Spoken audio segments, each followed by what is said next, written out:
Michigan ranked number 8. And hello again, everybody. I'm Keith Jackson, and again, let me say to all of you a very happy New Year from all of us at ABC Sports. At the end of the regular season, this was the ranking. Nebraska, Texas, Auburn, Illinois, and Miami. After what has happened today, Texas losing to Georgia in the Cotton Bowl 10-9, Illinois getting trounced by UCLA in the Rose Bowl, there are now 3 teams with an opportunity to claim the national championship for 1983. Those 3 teams are the Auburn Tigers, ranked 3rd in the nation, playing number 8 Michigan here in New Orleans. Number 1 ranked Nebraska, playing number 5 Miami in the Orange Bowl. If Nebraska wins in the Orange Bowl, it's academic. If Miami should upset Nebraska in the Orange Bowl and Auburn should defeat Michigan here in the Sugar Bowl, then you've got to look at the respective records. All right, what about it? Auburn played 8 bowl teams and they beat 7 of them. They lost just 1. They lost to Texas. Miami, on the other hand, opened against Florida and was trounced by the Gators. Auburn, on that particular instance, defeated Florida. So it would have to sit down, I think, and draw some conclusions from the respective schedules. But the basic point is 3 teams right now are in position to claim a national championship if they can win a football game. All right, now let's go on to the story of the Michigan Wolverines, who came so close themselves to being a Big Ten champion. Actually, Bo Schembechler's ball club lost by only 10 points to Illinois at Champaign. Bo, over the years, has a brilliant coaching record, 15 of those seasons at Michigan. In postseason play, not quite so good. They won only 2 times in 10 games, and this young man, Steve Smith, is Bo Schembechler's quarterback and has been his quarterback for 3 years. You see his statistics over his career, and they are indeed outstanding. He can do it all. He's a fine running quarterback. He throws the football very well. And he wore a shoulder brace through 7 of the games this season. But over the last 3 games, he led his team loose and healthy, and coach thinks very highly of him. There isn't a play that we back off of because of our quarterback. Because if you want to run, he can run. If you want to throw the ball, he can throw the ball. He's an excellent reading defenses. He knows the game, and he's a great competitor. I think in a phrase, if Michigan was using a single-wing offense, Steve Smith would be your tailback. He can do it all. Now, how about these Auburn Tigers? Pat Dye was an All-American guard at the University of Georgia. He his first head coaching job at East Carolina, then at Wyoming, then he went for the Auburn job, and he got it. And in just 3 seasons, he has brought Auburn to a moment of glory. He has won 24, he has lost 10.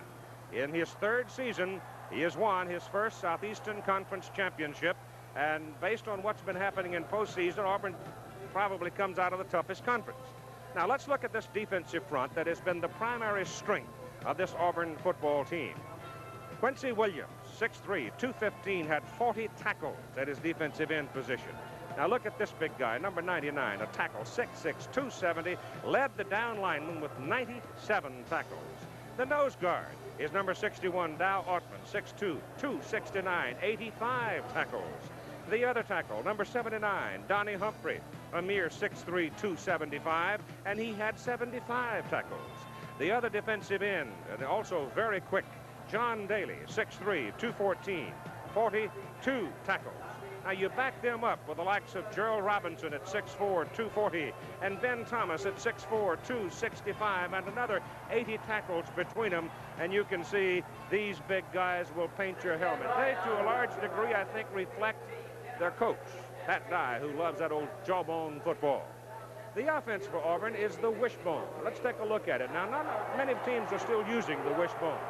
It helps those who are good at it because people don't get a chance to see it very often. And as Auburn comes out of the wishbone formation, it is Randy Campbell who is the man. It's always the quarterback. Remember back in the great days of Oklahoma when Jack Mildren at that time, I thought, was the best wishbone quarterback I had ever seen. Well, now watching Randy Campbell operate the Auburn wishbone, he is particularly awesome to me because he just doesn't make any mistakes. Now, he's the man who sits in behind the center. You see him lined up here in the wishbone. And Campbell, let me tell you about him. In the past 2 seasons, this Auburn team has had only 30 turnovers. That's 15 per year. Now, remember, these people operate like this, so close, so tight, so quick. if you don't have a sure-handed, confident fellow at the quarterback position, you're going to make mistakes. This fellow does not make mistakes. 300 career passes. He has been intercepted only 5 times. He's quite something at 160 pounds, 65 pounds. Lionel James now at the left halfback position, not very big himself, weighs about 165 pounds, 5'7", but he is an awfully big little man on the football field. He has been all conference the past 2 seasons, ranks 3rd in Auburn's rushing history. They call him Little Train. And he goes with Big Train at the right halfback spot. The guy that everybody's talking about, number 34, Vincent Bo Jackson. All-American as a sophomore at 6'1", 222 pounds. And given good health, it figures this guy could break all of Auburn's rushing records. He picked up 256 yards in the season-ending win over the Alabama Crimson Tide. And I don't think anybody really realized just how much Alabama had progressed and how tough they were until they went out in the Sun Bowl and whacked SMU. But this fellow, Bo Jackson, who is averaging just under 8 yards per carry, is definitely the primary weapon for the Auburn Tigers. But you can't give away the up man out of this wishbone, the fullback, the first man. Maryland did it, and Tommy Agee at 210 pounds burned the Terrapins for 219 yards. So those are 3 big in the case of Jackson and Agee, quick in the case of James, and certainly quicker in the case of Jackson. 3 people that can really come whistling at you. And here is the team that's going to try to stop them tonight. The Wolverines from Ann Arbor, Michigan.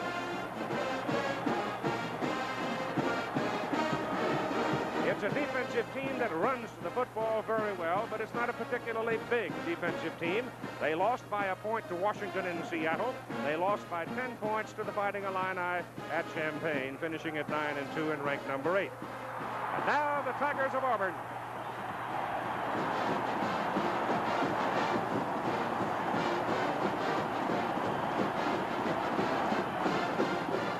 They stumbled just one time in the second game of the season. Texas had them 20-0 in the first half. Auburn won the second half 7-0, and Texas went home with the ball game. But remember, Texas has lost today to Georgia. The Fighting Illini are losing to UCLA in the Rose Bowl. And Frank Royals, our analyst and commentator and coach, what has happened today must have sent deep ripples through both these teams.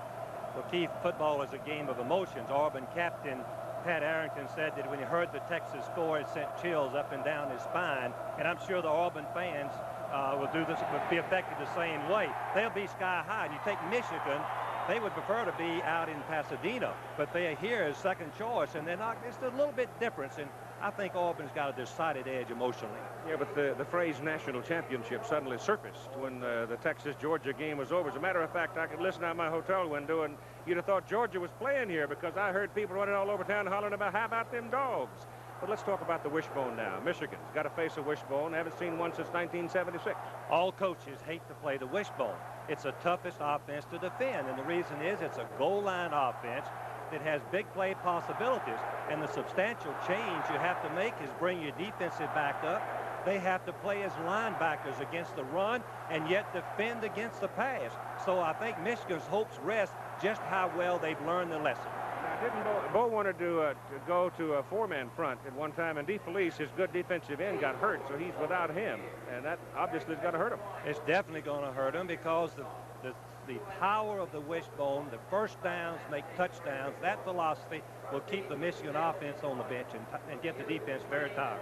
Now, the Auburn defensive people, we talked about the front. They're rough. But those linebackers, my gosh, Jackson and Carr sit back in there with over 100 tackles apiece themselves. It's a very good defensive football team. I think it's the best against the run that we've seen all year. They've got 4 Southeastern Conference players, all Southeastern Conference players, 2 All-Americans, and this presents a real problem to Michigan. They like to run the ball on first down, make 4 yards. Bo Schembechler told me this morning that they're going to have to throw successfully on first down, or they'll have a hard time getting the ball in the end zone. That also means, I think, when Michigan's operating, the way they work their misdirection stuff means their quarterback, Steve Smith's going to have the ball in his hands an awful lot. He's going to be a tired young man in this ball game, running the option plays, scrambling for passing, after passing, and he's just going to be busy. He has to have a sharp performance if they're going to win. Well, we went through the business when we came on the air here about number 1 and so forth. If Auburn beats Michigan tonight, Miami upsets Nebraska over in Miami. What do you think? Well, Keith, I think if Auburn is impressive, they've got to be given serious consideration. The Bulls have shown that Southeastern Conference is the toughest league in America, and they are the champions of that league. They played the toughest schedule, and they defeated, which you've already mentioned, they defeated Florida, which defeated Miami. So they've got to be given consideration. All right, they've had the meeting in the center of the field. The dome is full of enthusiastic folks, and we got ourselves a good football game coming up. As we noted, this is the first meeting between the Auburn Tigers and the Michigan Wolverines. Ohio State came here in 1978, played Alabama, and got beat 35-6. So Ohio State won a big ball game today, an exciting game out on the Fiesta Bowl from Pittsburgh. Michigan will be receiving as Rick Rogers and Kerry Smith and Evan Cooper are the people that return kicks for them. In this instance, it'll be Rogers and Cooper going deep, and Al Del Greco will kick it off for the Auburn Tigers. Now, Auburn won the toss. They elected to kick. This will do two things that I can think of instantly, Frank Rawls. One is it makes Michigan declare itself early as to what they're going to try to do offensively, and secondly, assures Auburn of the ball for the second half. High and hanging, and it is Evan Cooper, a senior from Miami, Florida, who breaks it over the right side and comes out to the 25. Football is loose. Auburn pursuing it, and a Michigan man is able to get under the pile and come away with a football. It looked like number 12 piling underneath the group and came up with it and saved it. That'd be Fritz Burgess. So here's the opening unit now offensively with Steve Smith, the quarterback, the senior out of Grand Blanc, Michigan, 6 feet 195. Eddie Garrett, your fullback, at 6 feet 215, a sophomore. Rick Rogers, your tailback, 6'1 and 210.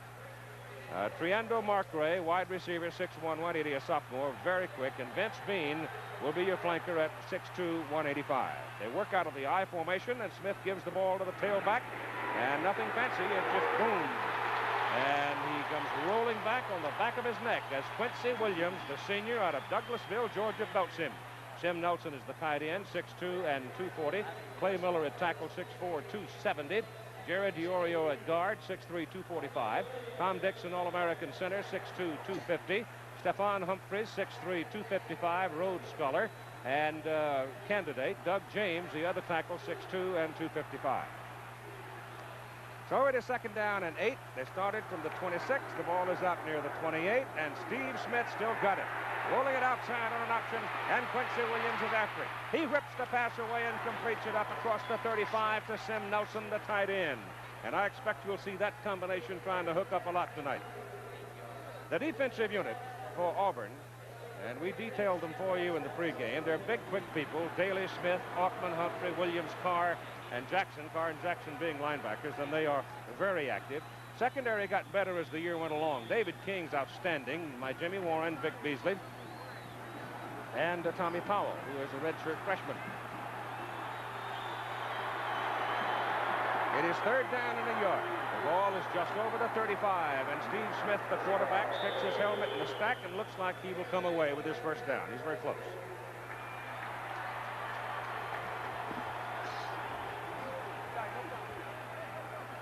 The Michigan offensive front, characterized as technique players. They're not as big as the Auburn people, but Dixon and Humphreys working in the middle of that line are just about as good as you're going to see at center and guard.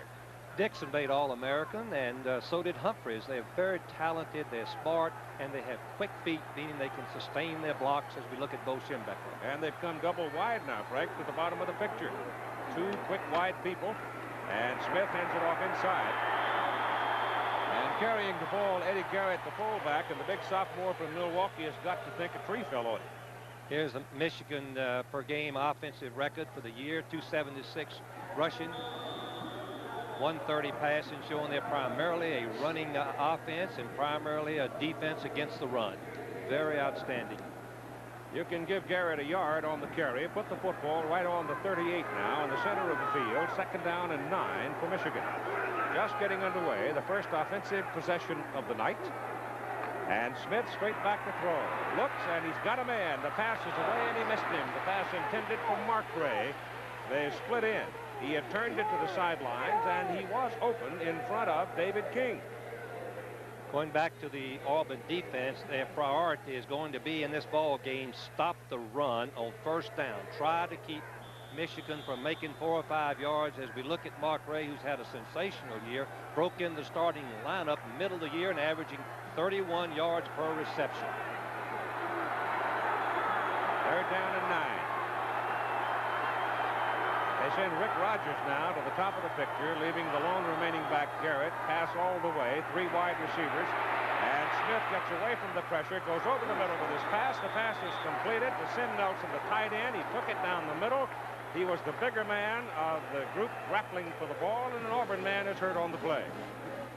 Steve Smith has shown tremendous poise in these first passing attempts. He dodges big Doug Smith, number 77, and he throws the ball on the run. Nelson's a beautiful target, and he hits him right on the numbers, but it's a little bit shy of a first down.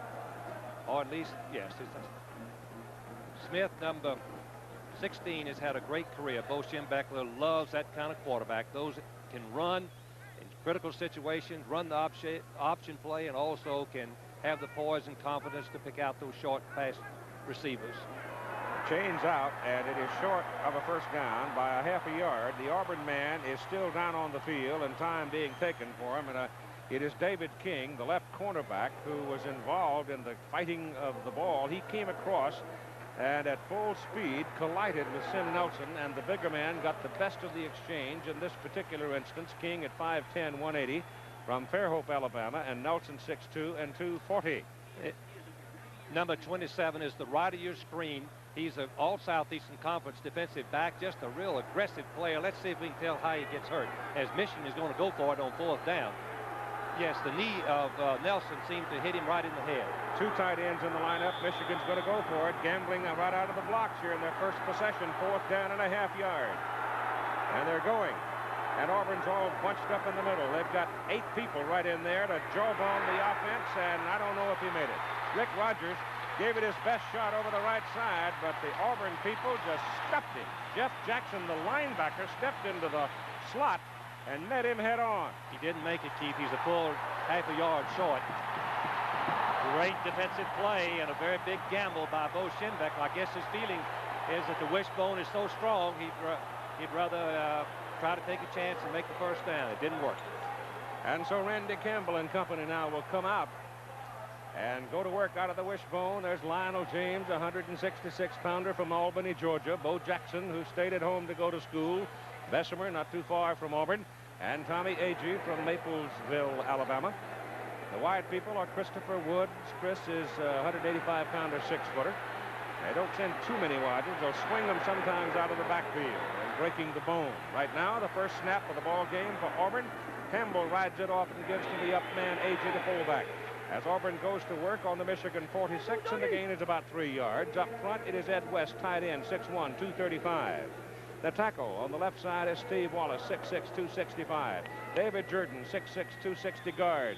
Ben Tamburello, 6'2", 250. Jeff Lott, 6'3", 270 at guard. Right side, it's Pat Arrington, 6'6", 260. Don't be deceived by that jolly expression. He's a big old horse and is a heck of a blocker. Campbell pitches the ball outside. Lionel James is caught behind the line of scrimmage, just about where they started their possession. Good defensive play by Michigan.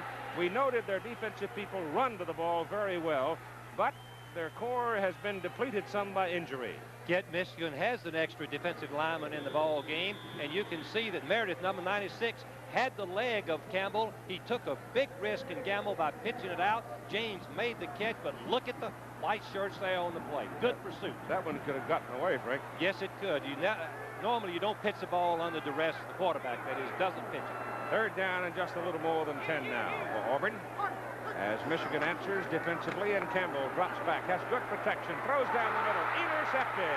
It is picked off by Brad Cochran, and Cochran is brought down, and it's Michigan's ball, first down at their 37. So the gamble by Bo Schembechler, he got away with it. Keith, I didn't mention Bo Schembechler is the best at coaching his team, his defensive team, to come out and play after a sudden exchange. When the offense turns that ball over, his defense comes out with more intense attitude than any I've seen. Now Campbell just overthrows the wide receiver, and the interception goes to Cochran, his 5th of the season. No score. 10:44 to go, first quarter. No score in the first quarter of the 50th Sugar Bowl game. Communication, so important. I talked to Coach Schimbeckler yesterday about it. We practiced indoors. We have an indoor facility at home, and we piped in crowd noise. And when I say piped it in, we came out of those practices with headaches, not from hitting, from the noise. So we have worked against it. But if you're going to do a lot of work at the line of scrimmage, that communication can beat you. It's hurt us in some games in noisy stadiums this year. So that's the reason we worked hard on it. The sound goes to the roof of the dome and comes bouncing right back down, and it really gets noisy. It's first down, Michigan, after the interception on the 4th. Randy Campbell. And the Wolverines go from their 37. Smith keeps the ball, and he gets whacked, and then some. Right now, let's join our colleague, Tim Brandt. Keith, on that last Auburn series, young David King, the cornerback, was hurt. It was his head. He didn't know where he was for a minute. I just talked with him. He says he's okay now. He still is a little bit wobbly. They're going to hold him out this series, see how he does, and then they're going to try to get him back into the ball game. Thank you, Timmy. Happy New Year to you. Up on the 38, it is second down and 9 for Michigan. And I don't think Steve Smith wants to get himself in that fix too many times tonight, because he really got tattooed. Back he goes, straight back, pressure on, hit as he throws, incomplete forward pass. Number 91, Big Ben Thomas, the junior from Ashburn, leveled Smith. Gentle Ben Thomas, the alternate tackle that plays both positions for Humphrey and Smith, the starters, and yet the offensive blockers of Auburn say they'd rather block anybody on that front than Gentle Ben Thomas. Quincy Williams, number 93, is rushing also, but Thomas gets to him and hits him while his arm is in the air, and it falls incomplete to the ground. Now that's called the installation of some respect. Yes. Smith is already feeling the effects of that Auburn defense. It is third down and 9.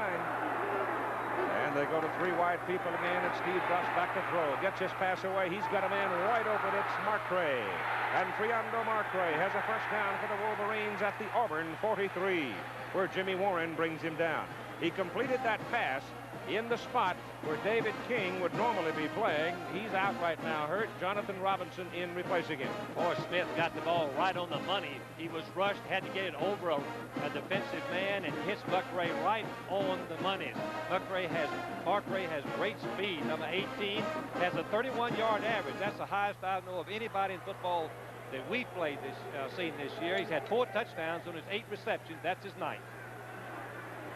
And the Wolverines now cooking on the Auburn side of the field. First down at the 43. Steve Smith gives the ball to Rogers, the tailback.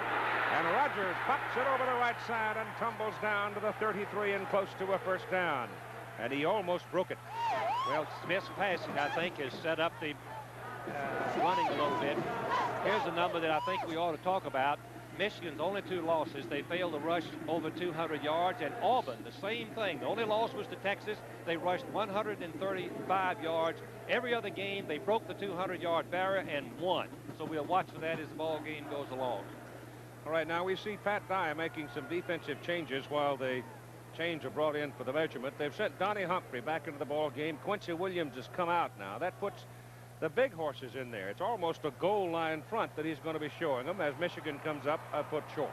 Keith, Pat Dye believes the same as Bear Bryant, where he coached for Bear, play a lot of people. He doesn't think any of his players should play over 40 snaps. They seem to be just going through the motions, and he'll play a lot of people, doing a lot of substituting. Ball is sitting at the 33 of Auburn. It's a foot short of a first down. There's Bo Schembechler. What a fantastic career he has had, bringing excellence to Michigan and also integrity to their athletic program. Currently, the American Football Coaches Association president. They send Rogers up into a wide spot, keeping the fullback Garrett, and give the ball to Garrett. Garrett lunges ahead, and on the offensive surge will have the first down for the Wolverines. Big Doug Smith out of Bayboro, North Carolina, got a hold of him and brought him down, but the initial surge was enough. In talking to the Auburn coaches, Pat Dye, as we look at Pat, he told me that Doug Smith, number 99, had the greatest 2 games of any lineman he'd ever been associated with, those games being against Georgia and Alabama, 2 key victories for the Auburn Tigers. I spoke confidently of the first down, but the officials now have marked it, and they're going to bring it back in. Bring the chains on to take another look. Doug Smith played for Pat Dye at East Carolina, and when Pat went to Wyoming, he stayed at East Carolina, but when Dye returned to Auburn, he transferred. Let's watch Smith on that last play and see how he penetrated. Number 99 right there, going right through Art Miller, number 79, stands him up. Now he should escape, and he grabs the ball carrier right there and pulls him back. And I'll tell you, Clay Miller's not a gimme. He's 6'5", 270 pounds himself. Interesting. Clay Miller is from Norman, Oklahoma. His father's on the law faculty, but his mother and father both attended the University of Michigan. It's a first down for the Wolverines at the Auburn 30. And Steve Smith hands the ball to his tailback, and Rick Rogers gets wide to the sideline and slides down inside the 15 at the 13 and a first down. Interesting enough, the wide receiver, Mark Ray, not very big, came out of Detroit, Michigan, a small school, is going to make the key block that lets Rogers go deeper into the secondary. But you can see the offensive line had blocked Humphrey. They had blocked Carr. Powell, number 9, is chasing, but you're going to see the block right there on number 32 of Auburn, who is substituting for David King. Robinson right there. Wide receivers at Michigan catch the ball, but they block first if they want to play. Oh, it's first down Michigan at the Auburn 13.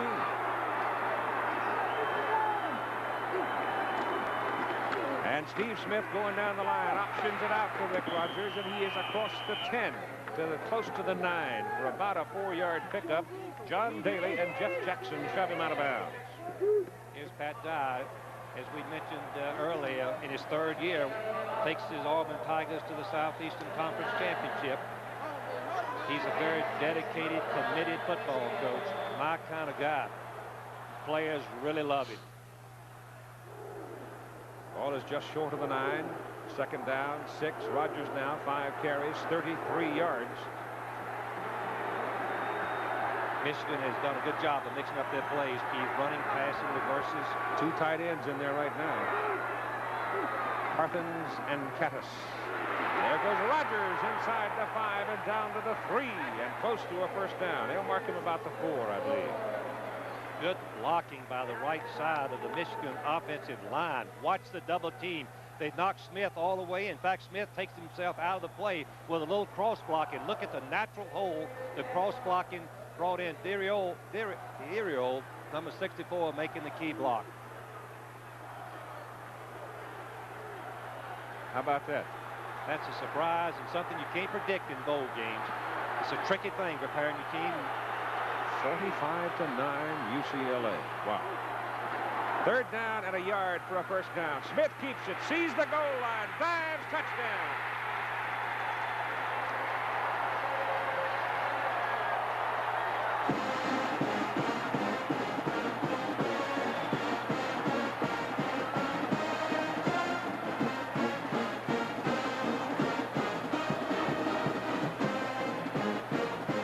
Indeed, if he has a big night, look out. Upset seems the order of the day so far. Texas losing, the Fighting Illini losing, and Michigan has jumped out to a 6-0 lead over Auburn. When you have a quarterback that can run, he's just an extra weapon, a dimension that the defense has to play. Auburn was not ready for the quarterback keeping the ball. They were lined up inside. The offensive sealed them off. Bob Bergeron for the extra point try. He's hit 22, now 23 in a row. And so at 7 minutes and 30 seconds to go in the first quarter, it's Michigan 7-0 over the Tigers. Here's the play again, looking from the ground level. Smith, you can see, is looking to pass. The defensive backs laid back, covered receiver, giving Smith quickness to run. That was his 10th touchdown of the season, rushing the ball. We'll be right back after this. Well, there's Mr. Smith, who has come to New Orleans.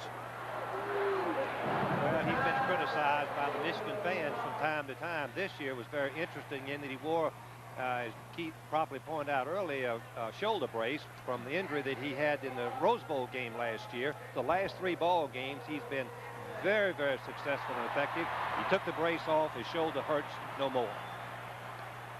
But they only scored 124 points in the last 3 games of the season, admittedly not against the top caliber competition, but included in that bunch was Ohio State. That's not bad.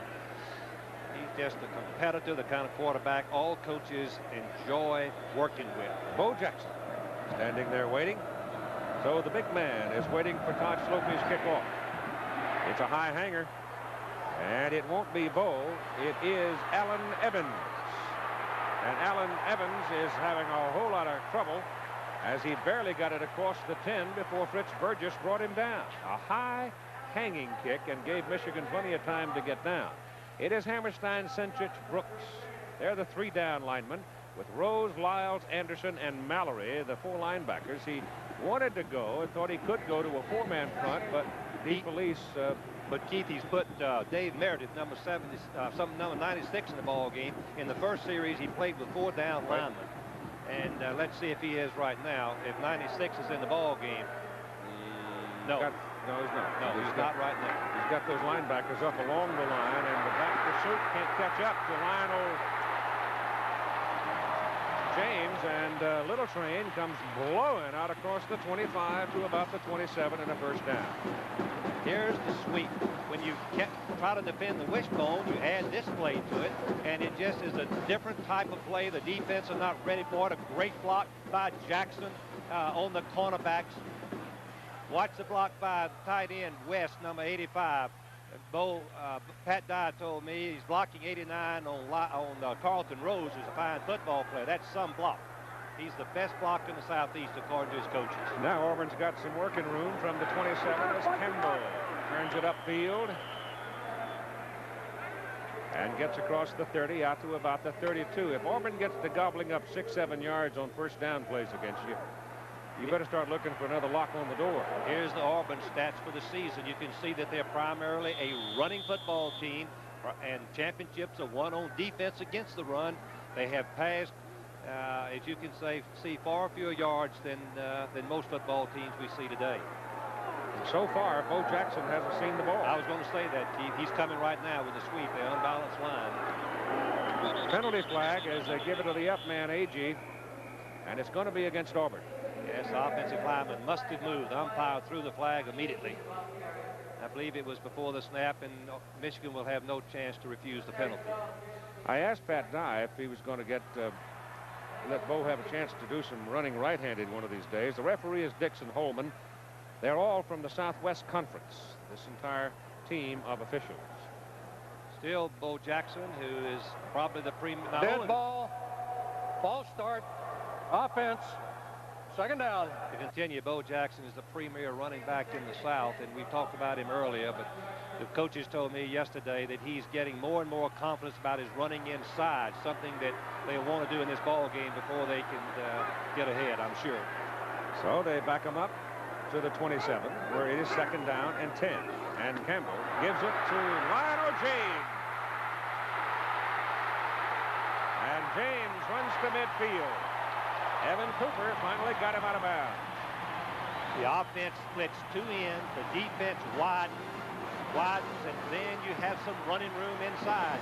These are all the options that you can do with the wishbone. You can see it's a little counter play, something that the wishbone didn't have. Bo Jackson, number 34, is going to make the key block on the linebacker Anderson, number 57. And watch how elusive James is as he makes his break, and finally 21. Evan Cooper brings him down. James is the number 3 rusher in Auburn history behind Brooks and Cribbs. But here goes Bo on his first carry. The right halfback slashing over the left side. Hammers his way down to a first down for Auburn.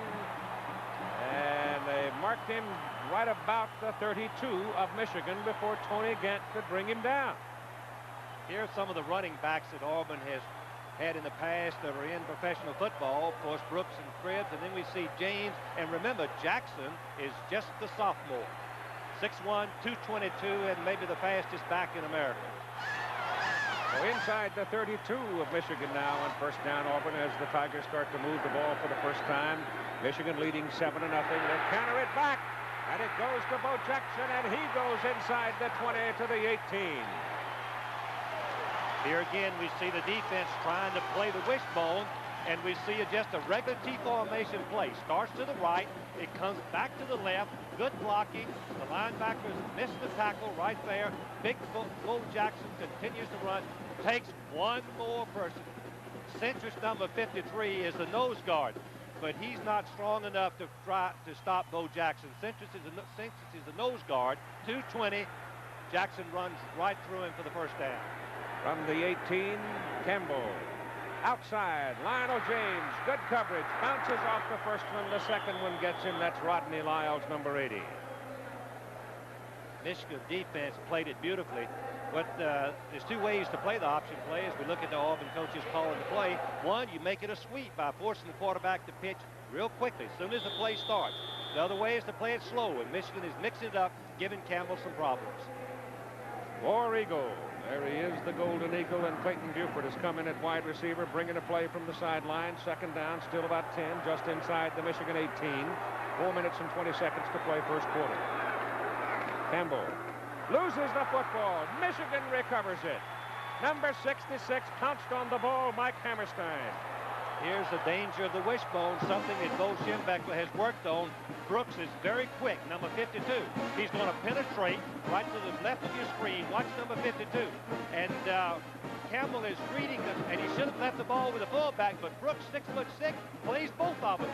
He plays the fullback 30, reaches out with his right hand, grabs the quarterback, knocks the fumble loose. Michigan has stopped the drive. We'll be right back. 2 turnovers for Auburn. There's the time remaining in the first quarter of play. 2 turnovers, a pass interception, and now a fumble by Campbell. Not a good night so far for the Auburn quarterback, and the Wolverines first down at their 24, leading 7-0. And Steve Smith on first down to throw. Pressure zone, swing pass out, trying to set up a screen for Rogers, and it's incomplete. Number 94 was in making life miserable for Steve Smith. That's Harold Hallman, a junior out of Macon, Georgia. Hallman is a substitute for nose guard for Altman. Very quick. You can see number 94 is not very big. Was upon the linebacker, but can really put pressure on the base. Great tackle. That's a great job. That's why you got to wrap him up. Defensive coordinator for Michigan. Jacking him up. Yeah, that's Gary Moeller, who used to be the head coach of Illinois. Was with Bo before he went to Illinois. Returned to him with him as his defensive coordinator. Second down and 10 for the Wolverines. 3 wide people. Smith, quarterback draw up the middle, and he is brought down as he gets to about the 27. Greg Carr, who led the team in tackles this year, makes the stop. If you wanted to just pick a perfect linebacker for intelligence, ability, this young man is a great football player, all conference, made one All-American football team, is a 3.7 student in civil engineering. The coaches say he's just an ideal player, combines excellence in both the classroom and the locker room. Gain of 3 yards by Smith. Third down and long. 3rd and 7.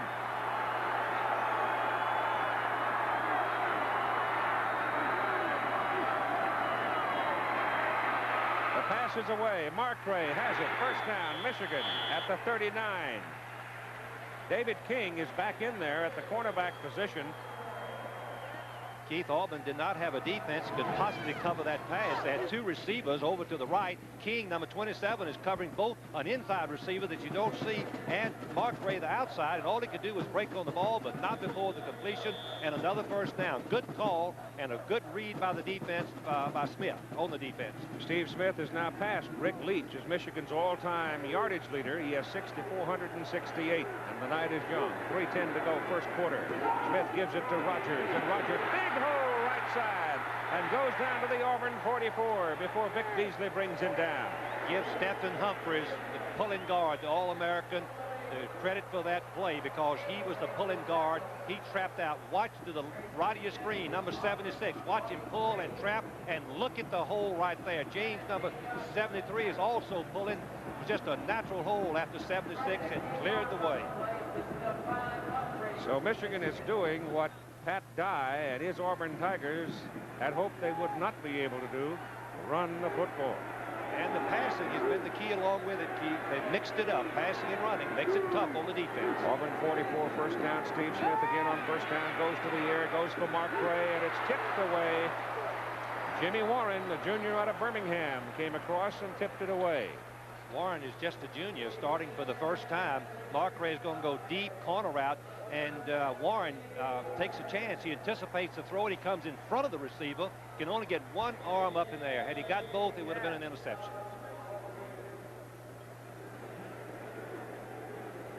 Plays are coming in with the two guards, Art Berlotis, 59, and Jerry DiOrio, 64. DiOrio has come in at the left side guard position. They flip-flop him. Sometimes it'll be Humphries over there, and sometimes he'll move to the right side, and right now he is on the right side of center. And Smith back to throw.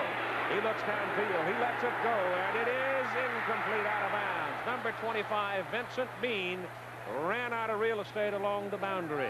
Anybody that watched the Auburn defense knows that David King will gamble on a run and play fake. He overplays the run. It's exactly what happens here. Good fake by Smith, and Mark Ray gets in behind King. You can see how far he is. The pass is thrown a little bit too far to the outside, and he couldn't quite hold on to it. That was Bean, the receiver. It is 3rd down and 10 now at the Auburn 44. Vince Bean has had a great career. Started every game for 3 years. Sneaky fast. Here's the same formation. 2 receivers into the boundary. Michigan 4 out of 5 on 3rd down plays in this game. Smith's pass, a bullet go. Mark Ray right on the numbers, and he just flat dropped. I tell you, Smith has been sensational so far. He has been right on the target. Mark Ray, number 18, is turning inside. They have a decoy out in the flat, taking the linebacker. You can see how wide open it is. The ball couldn't have been thrown better. He had to have taken his eyes off of it to think about running with it instead of catching it and falling down for the first down. First things first, Keith. Yeah. Don Bracken, the senior out of Thermopolis, Wyoming, now is in the punt. Lionel James is deep to receive it. He's averaging right at 41 yards in his career punting. He wants to kill this one deep if he can. He hangs it up there. James lets it go, and it takes a bounce inside, and in effect an Auburn bounce, and will come out to the 20. It was a 43-yard punt by Don Bracken. You've got 2:17 to go in the first quarter, and Michigan leading by 7. The Auburn Tigers will go to work from the 20. Rough night so far for Auburn quarterback Randy Campbell, but his coach has a lot of confidence in him. Well, he's a phenomenal young man. You know, he doesn't have phenomenal ability, but his the power to think and concentrate and execute our offense and do it under pressure has been amazing to me. Those comments made yesterday by Coach Pat Dye. Randy has thrown an interception and been hit and fumbled the football. Trey Gaines now, a swift freshman, is now in the lineup for Auburn as Campbell rides it down and gives it away to the up man. It is Kyle Collins in there now, replacing Tommy Agee at the fullback position. 195-pound sophomore from Gadsden, Alabama. No gain.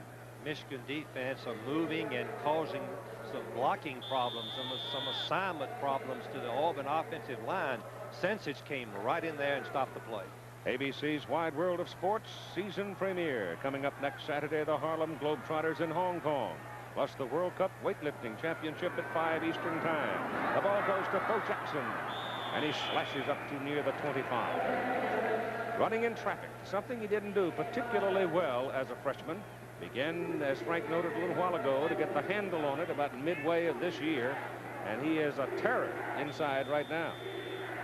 But Auburn, the Michigan coaches told me that they really fear his cutback as much as anything, which shows that he's got that great awareness and eyes and the speed to make the cutback work. 3rd down and 5 from the 25. 5-man defensive front for Michigan. Pitch it outside. Ball gets away from Lionel James, and he's going down back on the 11. The penetration, Randy Campbell was hit as he tried to deliver the pitch to James, and Rodney Lyles was coming on a loop from the outside, and James never had a chance. I believe Brooks, number 52, is the one that gets him again. No, his offensive man tripped him, and Auburn is very lucky to get the ball back, and going to be a punt formation, and Michigan's going to have good field position. Lewis Colbert from Phoenix City comes in to do the kicking, a junior, averaging right at 41 yards per kick on 55 punts. He's standing back in his end zone. Evan Cooper is the deep man for Michigan. It is a short kick, and it takes a big high Auburn bounce back to the Michigan 45, where Cooper is surrounded at the 48 and dropped. So the Wolverines get the ball back at 17 seconds to go in the first quarter, and they've got very good field position after that 45-yard punt. I guess number 74, Jordan, is the one that steps back and seems to trip the quarterback. Jordan's left foot steps back and catches the left foot also of Campbell and trips him and causes the play to be very ineffective and a loss, in fact. You see Campbell has good agility to get the ball off for the lateral, but I still think that's dangerous to pitch when you're under duress. All right, let's see what the Wolverines can do with field position. First down, they probably go there, Keith. They've been running and passing, mixing it up. Smith's changing the play.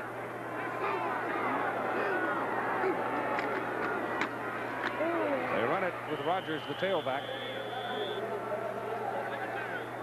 And maybe a yard.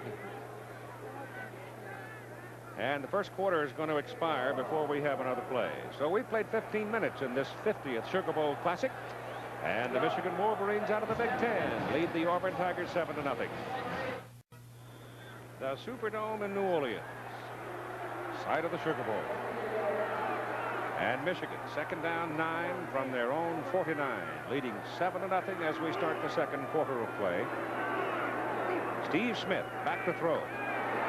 Over the middle, pass dropped. Hit Sim Nelson. He threw it well, it's a little deceptive because it wasn't that accurate. Sim couldn't pull it in. Here are the stats for the first quarter. You can see Michigan leads in first down, in rushing, and also in passing. And I think that the real key is in Michigan, as Bo Schembechler said, we've got to make some yardage passing. If we do, we'll be successful. The two key points, the turnovers by Auburn stopping themselves twice deep in Michigan territory. In case you possibly have not heard, Georgia beat Texas 10-9. UCLA routed Illinois 45-9. And it's third down and 9 for Michigan, leading Auburn. Number 3 ranked Auburn's behind in the second quarter of this game. Smith runs away from the pressure. Now can't pull loose. Reaching in is Dow Ockman, the nose guard, to drag him down. Big play. Dow Altman has made all Southeastern Conference 2 years in a row. Plays the middle guard, was a linebacker when Pat Dye came to Auburn. He wanted to move to nose guard and has been sensational for the last 2 seasons. And it brings up fourth down and kicking time. Don Bracken in to do the punting, and Lionel James will go deep. Bracken has a lot of time, spins it up at the 12. James hit, ball loose. Michigan's got it. James should have signaled for a fair catch, Keith. He had no business trying to catch that ball and dodge the Michigan defender. Watch it again. Number 85 is right down on top of him. Arcelli, and James should have signaled for the fair catch. He took a chance. It was a mistake for a senior to make. Michigan in great position. It was a fumbled punt that cost Texas the ball game today. You can see that James was trying to run with the ball before he caught it, and he didn't watch it into his hands and bring it into his chest. Terrible mistake. Kerry Smith recovered it, and now it is Steve Smith to go to work. First down for Michigan at the Auburn 13. 3 turnovers by the Tigers in the first half. Vince Beam in motion. And the handoff to Rogers, the tailback. And he runs it inside the 10 to the 9. Johnny Humphrey brings him down. Here are the scores from earlier today as Lastinger ran the winning touchdown in from 17 yards. Yeah, John hadn't had a very good day, but boom, in he went for the winner. Ohio State hung on to beat Pittsburgh 28-23. And there's the UCLA-Illinois score. Big day for Neuheisel. UCLA started the season 0-3-1. You want to talk about a Coach of the Year candidate? How about Terry Donahue? That's the toughest thing in the world, is to turn a program around like that after you've lost 3 games. Second down and 6, and they go to Rogers again, and over the right side, Rogers is hit. Auburn supporting. The cornerbacks were coming up, and the strong safety, Tommy Powell, the redshirt freshman from Greenville, Alabama, really laid a lick on him. And you've got a penalty coming up against Michigan. Holding. Keith, I believe that Auburn will accept it. Even though they tackled the ball carrier for a loss, move them on back and get them into a passing situation. Take them out of their run-pass options. And also back up Bergeron a little bit in case he gets the ball. That's Greg Carr talking to the referee, Dixon Holman. It would be third for you people at home. It would be third and probably 8, or it would be second and 17. I take my chances moving them back. 13 minutes and 22 seconds to go in the first half. Simp. Holding. Offense. Still second down. Look, watch number 95. Right here, you can see he's the man blocking. Looks like he's got his hands on him and grabs him, and the flag comes right in there. Oh, the ball is on the 20. Second down and 17. Mark Ray to the bottom of the picture. Steve Smith getting pressure, and he is hammered. The ball pops out of there. It is Auburn's football. He did not have the arm going forward. It looked to me like that Daly was coming from the right. Smith was going to throw to the left, and he didn't see Daly. Daly seemed to me to have delayed his rush, and nobody picked him up. And so Auburn forces a turnover and get the football back, first down at the 27. Some definition for you on that last play. The rule says that the quarterback's arm must start forward before it becomes a forward pass. His arm was still being raised above his shoulder. Bo Schembechler was screaming incomplete pass. I think the official was absolutely right. The arm must start forward before he can be ruled an incomplete pass. Yeah, he's still cocking it. He's still cocking it there. I don't think that the officials missed that at all. I think it was a good call. And here comes Auburn now after Michigan's first turnover. 7-0 Wolverines lead. Campbell turns, gives to Jackson, and Jackson blows it out of the middle and runs for a first down up to the 45. I haven't seen a runner that excites me like that in a long, long time. This was the counter play made famous by the Veer people. Watch, going to hand the ball to Jackson deep in the backfield where he can make some cuts. But watch his power. Watch his leg drive. Watch his determination. Watch his extra effort. Just a sensational run. Well, that's about as tough as you can get. It is. 5 people had a shot at him. Sticks his helmet in the crowd again and picks up 3 more yards before Mike Mallory brings him down. Bill Mallory is the son of Coach Bill Mallory, number 42, the leading tackler, played defensive tackle for Michigan last year, but because of injuries moved back. Watch him come in and make the play right there. Puts a good headgear right on the numbers, and with help from his teammates, he gets Jackson down. Second down and 7. Football is at the Auburn 48. 12 minutes to go in the first half of play. Campbell rides it off to the fullback, and it's Tommy Agee for an Auburn first down at the Michigan 38. And you really got to watch that up man out of that wishbone, because he went for 219 yards against Maryland. Well, Brooks, the defensive tackle, is jumping outside and caused the fumble with the quarterback. Now you can see the hole as the read was perfect by the quarterback, leaving the ball with the fullback. The triple option means you can leave it with the fullback or you can keep it.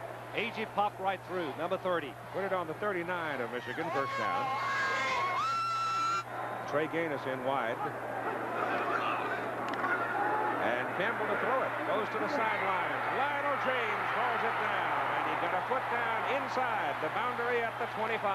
This is a pattern that Auburn put in for the Michigan defense. Something that they looked at the film and saw what might be open. There was a flare back coming out of the backfield. The defensive end would not drop off. You can see James to the right of the film screen. He's going to flare out to the boundary. Campbell makes his first completion, and that's a real confidence builder for Campbell, the quarterback. See how wide open James is. Makes a nice catch.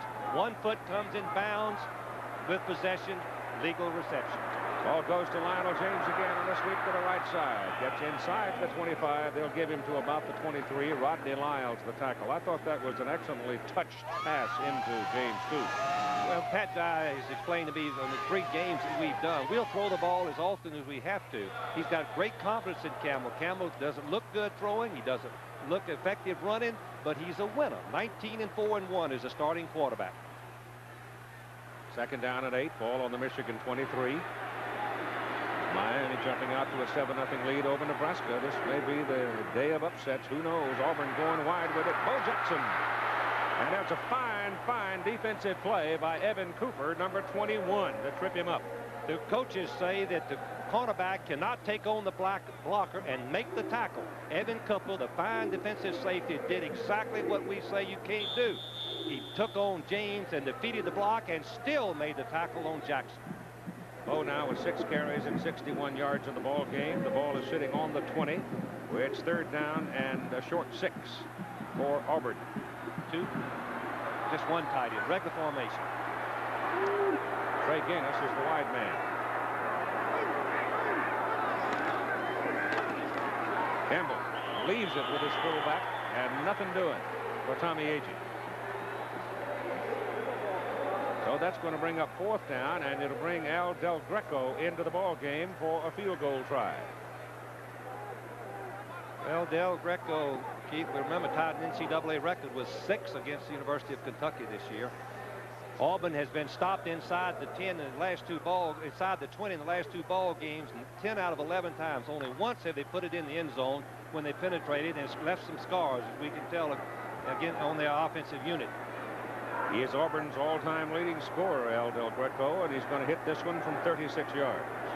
Like man, a quarterback is the holder. Kick is up, low, driving, and missed it. So the Auburn Tigers are turned away at 9:31 to go in the 2nd quarter, and Michigan still leads 7-0. Michigan turns Auburn away. Steve Smith out at quarterback. Yesterday, talking to Steve, I asked him what it's like to play for Bo. Playing for Bo is an experience in itself. You know, you learn a lot. You learn a lot about not only football, but how to be a person, how to, you know, your character builds as you're here. You know, it pushes you to get a degree. And, you know, it's been a great 4 years. It's too bad it's over. I guess it really hasn't dawned on me, but it's, you know, here it is. It's over. And quite a career for him. I remember when some of the people were on Smith and Schembechler both in his sophomore year, but both staunchly defended Smith. And he carefully molded him into a record-setting quarterback at Michigan. 1st down for the Wolverines at the 20. And they send Rogers in motion. Smith coming down the line on an option play, keeps it, and turns it across the 25 out to about the 27. Harold Hallman makes the stop. And you note that they're moving people around, as Frank noted earlier, in the Auburn defensive front. Hallman relieving Outman, so that he's keeping fresh people in there. Look at the numbers for Steve Smith this season. They're just outstanding. Passing 53%, 13 touchdowns, but rushing set an all-time Michigan record, averaging 6.9 yards per carry, and that includes sacks. 2nd down, 3. Rogers, the tailback, appears to have the 1st down as Donnie Humphrey knocks him down. Number 79. Humphrey's a big, strong youngster. Number 79, weighs about 270. Good hands. Watch him get the blocker with his hands right on. Now he's got to disengage and try to release and make the tackle. Pretty difficult, but he does. He comes right back in, and his teammates help him with the tackle. But not before Rogers got the 1st down. Got it just over the 30. 8.5 minutes to go in the 1st half. Michigan 7, Auburn nothing. Smith straight back on 1st down, goes down the middle with it, and Sim Nelson, the tight end, dropped the football. That is the 4th pass that's been dropped by Michigan receivers. Passes that could have and should have been caught. Nelson was a defensive linebacker, moved over to tight end. He's called 38 passes this year, the 3rd highest of any Michigan tight end. The ball couldn't have been thrown better, as Keith properly pointed out. He took his eyes off of it. Keith, you see him turn and look, anticipated getting hit, and dropped the ball. Well, when you go down the middle like that, you know you're going to get You whacked. got to anticipate it, and all you do is just leave your body limp and look it in and grab the ball. Harry Smith, number 23, the tailback, comes up into a slot now. They're double wide to the top of the picture, and on 2nd and 10, Steve Smith's pass goes over the middle. It is complete to Vince Bean. Bean is knocked down short of the 40 and short of the 1st down. They'll need about 2 on 3rd down coming up. Bean, number 25, a senior, has started every game for 3 years, coming across, trying to get underneath the linebackers, which he does. Daly misses him right there, and Bean fights for extra yards, giving it very short for a 1st down. About 1.5 yards for the 1st down. Michigan offense continues to mix up passing and running very effectively. Garrett and Rogers the setbacks. Steve Smith still got it. Gets his pass away, and the intended receiver Bean falls down as he makes the cut on the artificial surface, losing his footing, could not make the catch, and it brings up 4th down. Whoever said Bo Schembechler was conservative? 3rd down and 1. He goes to a deep comeback pattern, naturally drawing one-on-one, but you have to throw it and you have to catch it. Watch how open Bean is. He'd gotten in behind number 27, David King, the all-conference halfback, but as Keith mentioned, he loses his footing right there. The ball still hits him right on the chest. Boy, that Smith has not been off target any tonight, Keith. Nope. Right on target. Bracken's punt, low, wobbly. Gaines lets it go. Mistake. Michigan's going to kill it. Michigan touched at the it. 5. They touched it at the 10, Keith. Did they? Yes, he'll come back to the 10. No, it won't. Yes, he will. They'll bring it back. Yeah, you're right. The beanbag's up there. I see it. 51-yard punt as Auburn lets it roll. 7:19 to go, first half. 7:19 to go in the first half, and a 7-0 Michigan lead.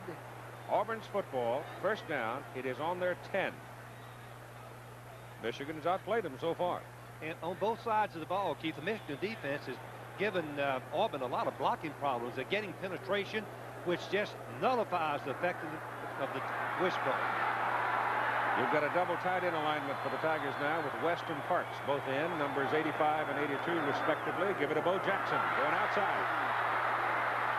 Over the top he goes. Brad Cochran, the sophomore from Royal Oaks, was out there, tried to hit him, but Jackson just went right up over the top of him and picked up 6 yards. Jackson once again shows what a great athlete that he is. He's the first 3-letter winner for Auburn in over 30 years in track and in baseball. That's Gary Moeller, the defensive coordinator, giving the signal. Here's Jackson's rushing records, and you can see against Alabama 256, against Florida 196, his biggest games. 2nd down and 4. Inside. Lionel James. James, remember, is only 5'7", 166 pounds. He gets tangled up with Al Sensich, a big junior nose guard out of Cleveland, Ohio. And he gets 2 yards. The Auburn offensive line outweighs the Michigan defensive line by about 15 or 20 pounds per man. But the Michigan defensive scheme is to penetrate, use the angles, use their quickness, and they're doing it very effectively. Pat Dye looks very worried right now, and I don't blame him. He ain't there. You can't block him, can you? That's right.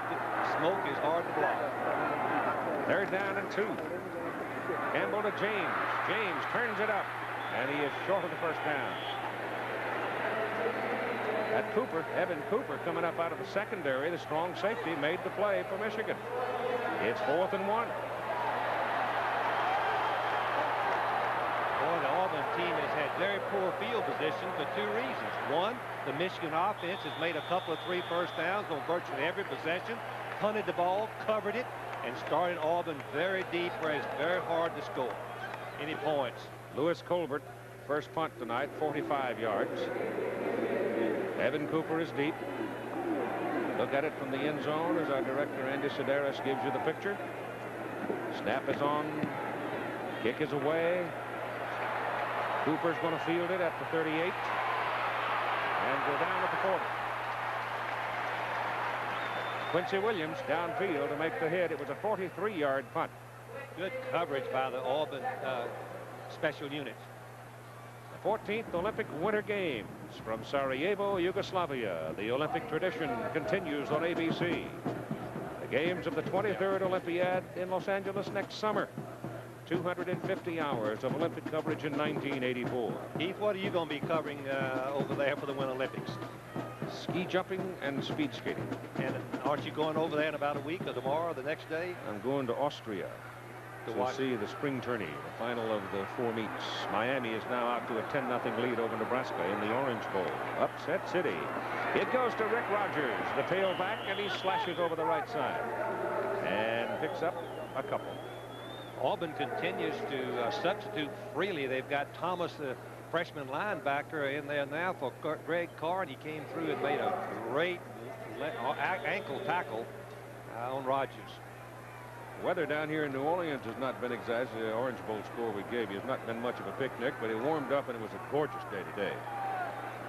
It's time for the whole nation, I think, to get a little respite from the rough winter we've had. Second down, 8.5. Steve Smith option down the line. Will keep it as he goes to the boundary, and he's tumbled out of bounds short of the 45. They'll mark him out near the 44. Vic Beasley knocked him out. Now, let's consider what's going on and what has happened. You see that Texas, they were beaten today, losing to Georgia 10-9, so they're 11-1. Nebraska's behind by 10-0. Auburn at 10-1. They're behind 7-0. So it's really great opportunity at hand, it would seem to me, for both Auburn and for Miami, because they're the only two contenders for the national championship left playing, unless Nebraska gets all cranked up and comes storming back to beat Miami. If Nebraska wins a game, it's academic. You know who's #1. But if Nebraska should lose, who knows what could happen as David King almost picks that ball off. He almost got it on the rebound.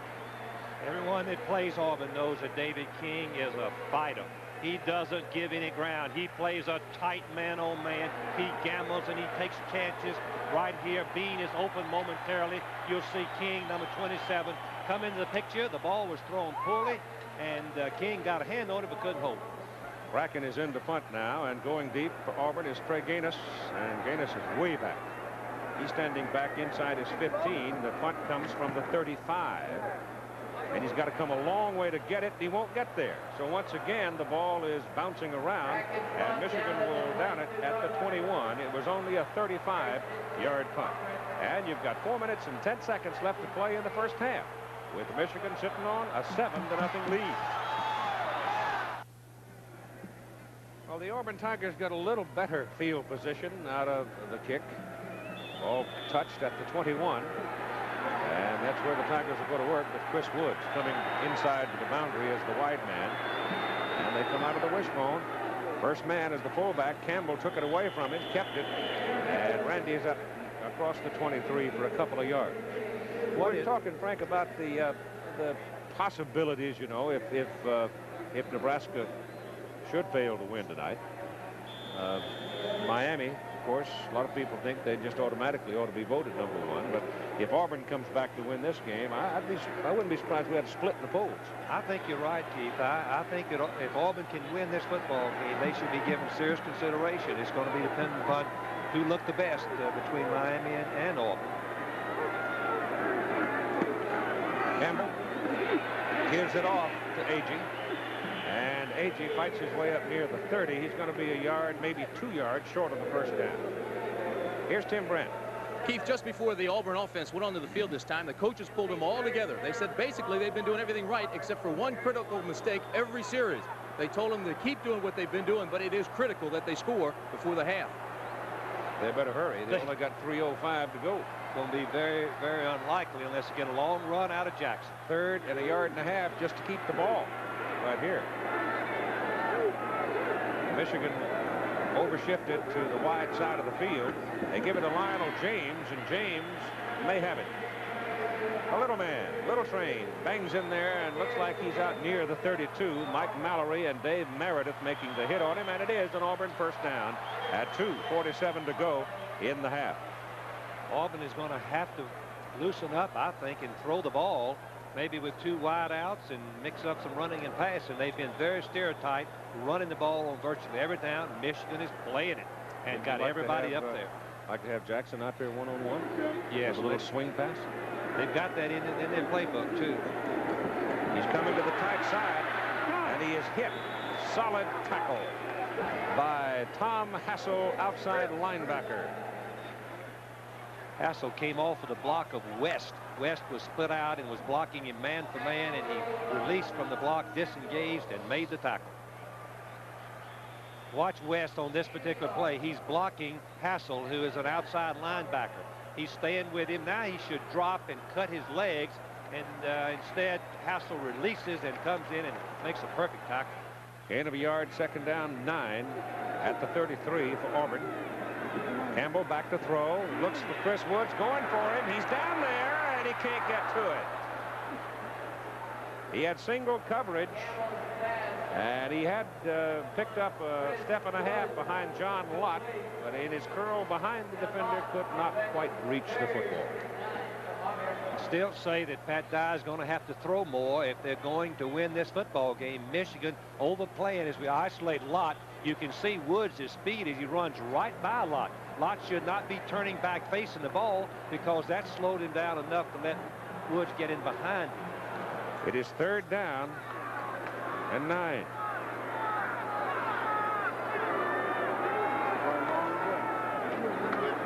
Campbell's pass out to James, and Lionel can't get to it. Cooper was there anyway for Michigan. I don't think Lionel could have gone very far. If Campbell had seen Buford, Buford was wide open for a touchdown. The defensive back for Michigan slipped, and Buford was open for the touchdown. Campbell did not see it. And you've got 1 minute and 47 seconds to go in the half now, as Auburn will have to punt it away. Colbert's punts have been 45 and 43 yards, and again it's Cooper deep for Michigan.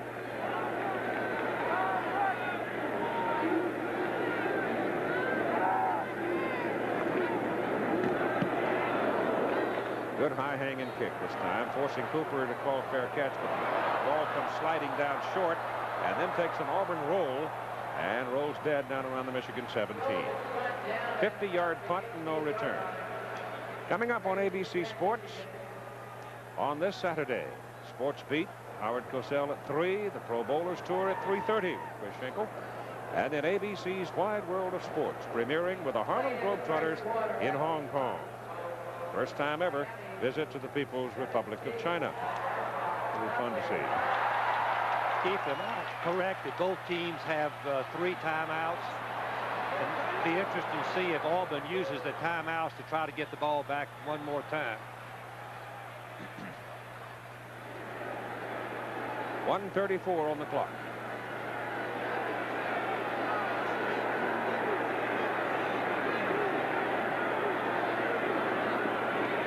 That's the fullback, Eddie Garrett.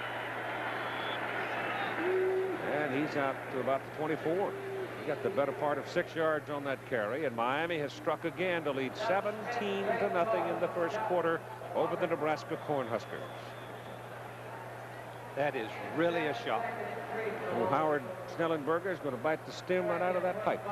He's a great football coach. He's proven that for many, many years. In fact, Bear Bryant told me that Howard was the best assistant coach he ever had to work for him, had the best offensive mind in particular. They take it inside on 2nd down and 3 with Eddie Garrett, the fullback. And he may have a first down as Humphrey brought him down. Humphrey, number 79, plays the right defensive tackle. His job is to penetrate if he possibly can on these situations, go inside, and he's being blocked there by James, number 73. Keeps his feet, moves inside, makes the play, but not before another first down. Hurt his arm, had to come out of the ball game. Less than a minute to go down the first half, and a first down for Michigan after 28. And Smith gives the ball off. Up the middle goes Rogers. And Rick Rogers gets something out of the play, not a lot. Looked like the hole was there for a moment, but then a bang-bang tackle by Harold Holman stops him just short of the 30 for a yard pickup. Keith, can you ever remember when we played a game that neither team used the timeout? No. In the first half? Neither team has so far. 15 seconds to go, coming up at halftime. Those are the features we have for you. And halftime is in hand. Michigan's going to stay right in the huddle. They will not come out of it, and we're going to go to the clubhouse at halftime with Michigan leading Auburn by a score of 7-0. And here's Tim Brandt now with Coach Bo Schembechler. Thanks, Keith. It looks like the 2 keys to the ball game have been their turnovers and your ability to pass. Now, yesterday you said you had to pass. You've had success. Well, I think 2 things. One, we dropped too many passes.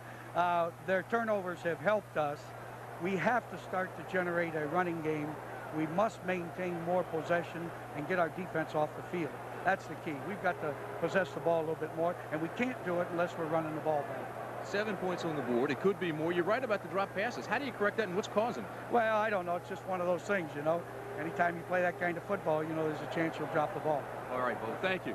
The conservative Bo Schembechler no more. 3rd and 1, and he throws a pass. We'll be back with halftime activities after this commercial message and a word from the local stations. The Michigan Wolverines leading the Auburn Tigers in the 50th Sugar Bowl game by a score of 7-0 at halftime. College football certainly not immune to the pressures and problems of our society. Let us now join Jim Lempley as he details one troublesome area. Through the course of the weekend and leading up to tonight's Sugar Bowl game, you've been watching the final college games for a number of senior players, many of whom will be drafted in the upcoming professional football drafts. But several of those players may have already had their first contact with the business world of pro football, if they are among the growing number of college athletes who are approached on campus by agents before the expiration of their collegiate eligibility. Agents have been on campuses and in the halls of athletic dormitories for years now, and over the course of the past decade, a growing number of college athletes have been breaking NCAA rules by developing early relationships with them. In recent weeks, a select group of football players have talked to us about their experiences with agents while still in school, and about the subject which bothers the NCAA most, the money they accepted from them. Typical is the experience of Walter Abercrombie and Russell Ersleben. Both were already pros when they began their NFL careers. They had accepted money from their agents while still in school. Well, at first it started off, I think I wanted to borrow $1,000 to get me to my senior year. But then, you know, I started buying things. I bought me a car, and, you know, with the allowance of the banker from the town that I'm from, gave me a pretty reasonable deal on the monthly payment since he knew that I was in college.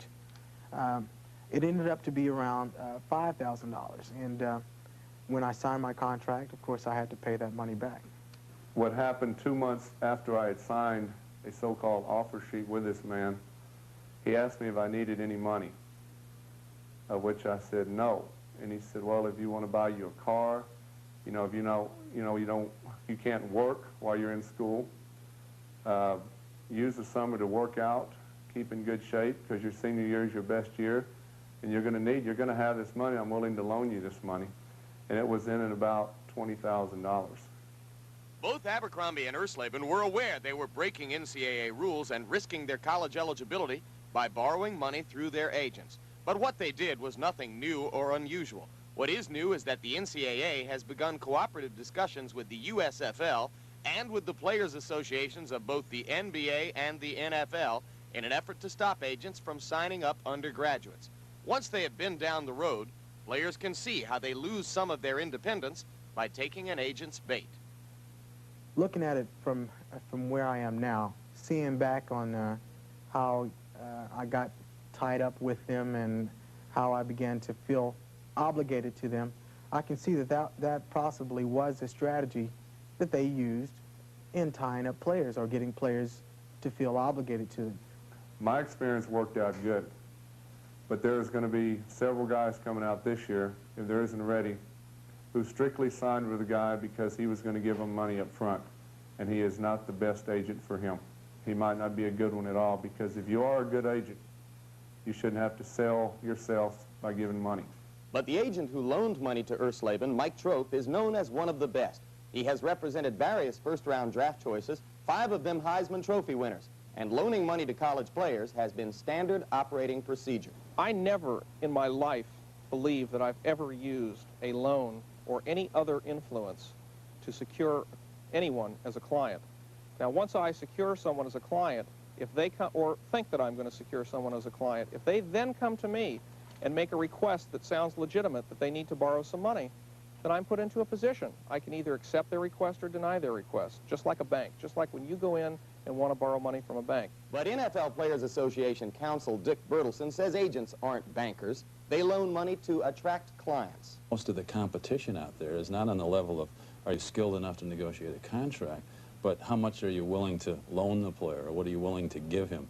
What kind of promises are you willing to give him? That seems to be what dictates who represents whom. There's no question but that an agent can look at next year's #1 choice, assume that he will get a contract worth, let's say, $1.5 million, figure out that his part of that at 5% would be a given amount of money, and then say, what's it worth me now to get that amount of money later? I'm sure there's a lot of people out there thinking right now that's the way they're going to approach it with the next group of athletes coming out of college. So what can be done? One thing on which players and union people agree is that someone should be educating college athletes in what to expect from the business world of professional sports. But a more radical idea is that college athletes should be given a bigger reward than just a scholarship, so that their empty pockets don't provide a breeding ground for agents and their checkbooks. The NCAA spokesman on this subject is Dr. Richard Perry, Southern Cal Athletic Director and chairman of a special committee which has been formed to study the agent problem. He personally favors direct payment to college athletes. Certainly our ability to provide only tuition, room and board, mandatory fees and books creates a problem for many of our youngsters who come from needy families. If you don't have a fine summer job, there really is little opportunity to have anything other than an existence mentality.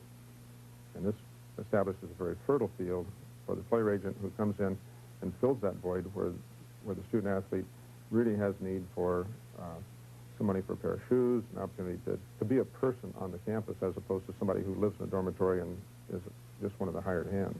Beyond that, the NCAA may have a legal problem in setting up barriers for agents, as Mike Trope points out. The NCAA rules are not the rules or the laws of the United States of America. And for me to even think that I would have to abide by those rules, which I have, but for me to think that I would have to abide by those rules would be for me to think that I'd have to abide by the charter of the Ku Klux Klan rule book, because I don't think that the NCAA rules serve any more legitimate purpose than the Ku Klux Klan rule book would. Trope is only one among many agents who see their approaches to college players as legitimate business practice. He is also the one who implies that if barriers are put in his way, he'll go to court to knock them down. To restrict agents would be illegal, and I will tell you right now that if I catch wind that the NFLPA or the NCAA conspires to do something along these lines, that they will make me a far wealthier young man than I am today. This is a complex story, and we've only begun to scratch the surface here. We don't mean to suggest that all agents use money as a bridge to college athletes, but some of the most prominent ones have. And it bears repeating that the only laws which have been broken are the laws of the NCAA. For the NCAA to be cooperating and communicating with professional entities now is a step in the right direction, but it isn't likely to produce much unless the NCAA can also begin to generate a more positive relationship with the athletes themselves, who ultimately must be trusted to do what they think is right for them. All right, Jimmy, thank you very much. Interesting report. And when you're a burgeoning industry, as college football is, you can expect to have some troublesome areas to deal with. In a moment, we will meet the Chevrolet Defensive Player of the Year. We're here on the campus of the University of Florida in Gainesville for a very special occasion, the presentation of the Chevrolet Defensive Player of the Year award. As you know, throughout the regular season telecasts here on ABC of college football, our commentators choose the game's most valuable players, and Chevrolet then donates a $1,000 scholarship to those players' school's general scholarship fund. During these past 13 years, believe it or not, more than $2 million has been contributed to this most worthwhile program that benefits all students in every walk of academic endeavor. After the season is over, we once again ask our commentators to vote on the player they deem to have been the best defensive player they have seen all year.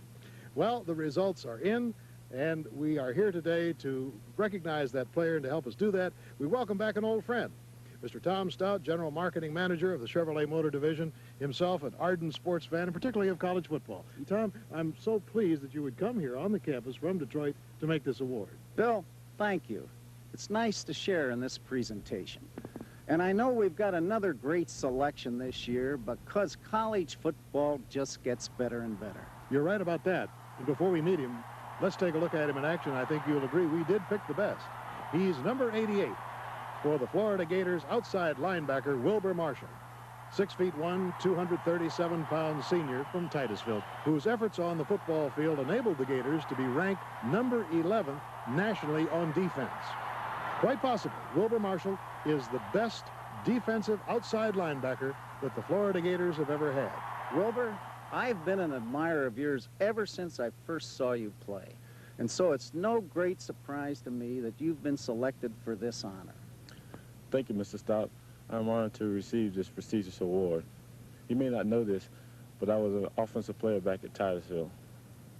I made the switch to defense, and I'd like to thank all my coaches for helping me make this important switch.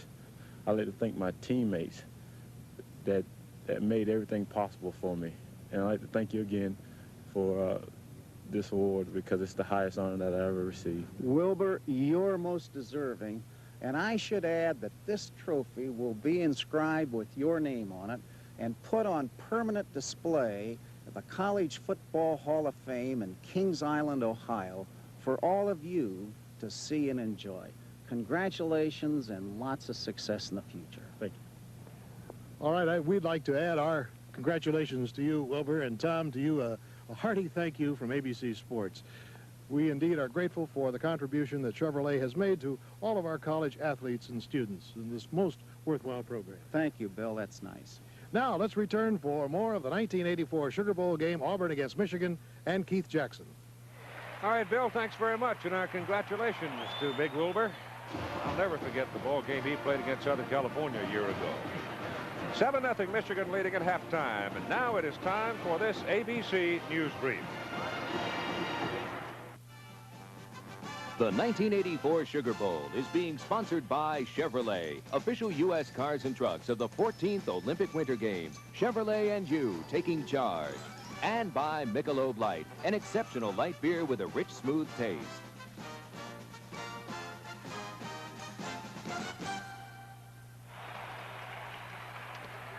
We're at halftime where Michigan leads by a score of 7-0, and we're just about ready to bring the two teams back onto the floor of the Superdome in New Orleans for this 50th Sugar Bowl game. The only touchdown scored was this run by quarterback Steve Smith as he rolled out to have a look for a pass, saw a little track to the goal line and stuck it in. This is the advantage of having a quarterback that can run. Now, the defensive backs would have been charging up if their tailback had the ball, but since Smith is a threat throwing the ball, they lay back and let him go in for the touchdown. Run covered 3 yards. So far, it's Michigan pretty well dominating things. Tim Brandt back at the Sugar Bowl with Auburn head coach Pat Dye. Pat, it looked like you hurt yourself badly there with turnovers. I mean, you killed yourself. You know, that's something we haven't been doing all year long, and of course we do it tonight, and Michigan deserves a lot of credit. You know, they forced some of them, and we haven't executed the option very well, and we've continued to try to go to it, but we haven't made the option game work. The best thing we've done, of course, is get the ball in Bo and Lionel's hand, and we got to come back to the second half and do the same thing and do it better, not turn the football over. We began to play pretty well defensively, and we played a lot of people the first half, and I hope we're going to come back and play a lot better the second half. They seem to mix the run and the pass very well there early, and it looked like you guys were having trouble playing a little bit soft. Has that been correct? Well, they're a great offensive football team. They're averaging over 400 yards a game, and when you're coming into the game, that they were a good running and passing football team. And of course, they did that against us. I'm not sure how many yardage they got the first half, but you know, we stopped them some too. So, and of course, we had a great goal line stand down here and got a turnover there, but we've had some good things happen to us. We're lucky to be just 7 points behind. I just hope second half we can play as good as we're capable of playing. We haven't done that so far. Okay, Pat, keep them going. All right, Keith, we're all set down here. Thank you, Tim. Attendance tonight, 77,893 watching in the Superdome. Give you an idea of how things are going for Auburn now. They're on first down plays. They've done very well. They've picked up 86 yards on the first down plays, and they're averaging just under 7 yards. But on third down plays, Frank, they're minus 15 yards. Makes a big difference. Keith, you're exactly right. If you look at the stats there, you can see that Michigan is not now all that effective, 143, but they've mixed it up enough to keep Auburn off balance. And if they'd have caught the passes, I think they'd had at least 2 touchdowns. But look at this, Keith. 2 Jacksons, both Keith, one a Heisman and one a Wiseman. I think that both of those are accurate. Well, I'm kind of glad to be on the same carpet with Big Bo. He's quite a young man. Frank, I'm just absolutely shocked at some news I've just heard that a longtime friend, a great athlete, and a young man that I've worked with, goodness, 25 or 30 shows, worked with him in a couple of Olympics, but Kenny Sitzberger was found dead in his bed this morning at his home. Only 38 years of age, appears to be of natural causes, and It just too bad. Takes, it just breaks my heart because he was only 38, young family, his wife Jeannie and 3 daughters, and we've lost him. It's just so sad to have something like this happen at the beginning of the year. And I know that there are thousands of people who are Kenny Sitzberger's fans and friends. I felt compelled to announce it because it came as such a shock to me, and I'm sure will to many others. Kenny Sitzberger gone. Auburn will receive the football to start the second half of play. Bo Jackson is not the middleman. It is Brent Fullwood, number 22, who is the middleman to receive the kickoff from Todd Schluppe. The Michigan Wolverines playing a very heady football game in the first half, leading by a score of 7-0. Ball's in the air, and it's again a very high hanging kick at the 2. It is Fullwood.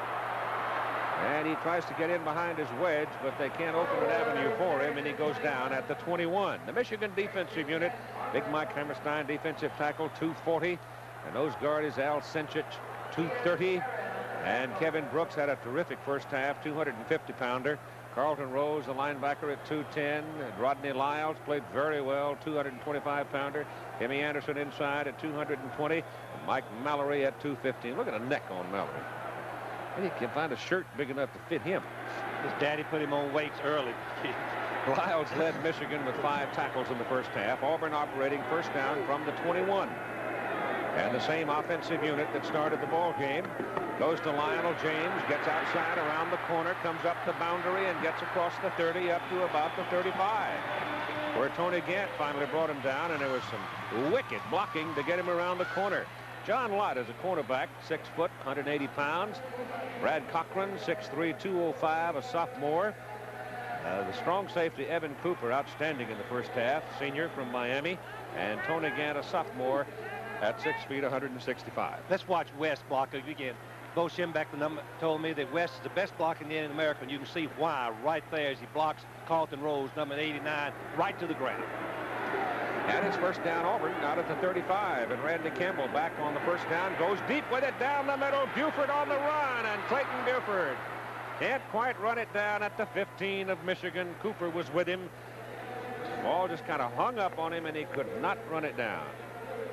Here's your offensive alignment for the Auburn Tigers. Jackson, James, A.G. and that wishbone with Woods, the wide man, and Campbell at quarter.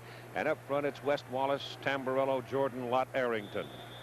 Keith, in summarizing the Michigan defensive strategy, they've gotten penetration on the option play, and the defensive backs, Cochran and Cooper, have had quick support, just like linebackers, and stopped the plays at the line.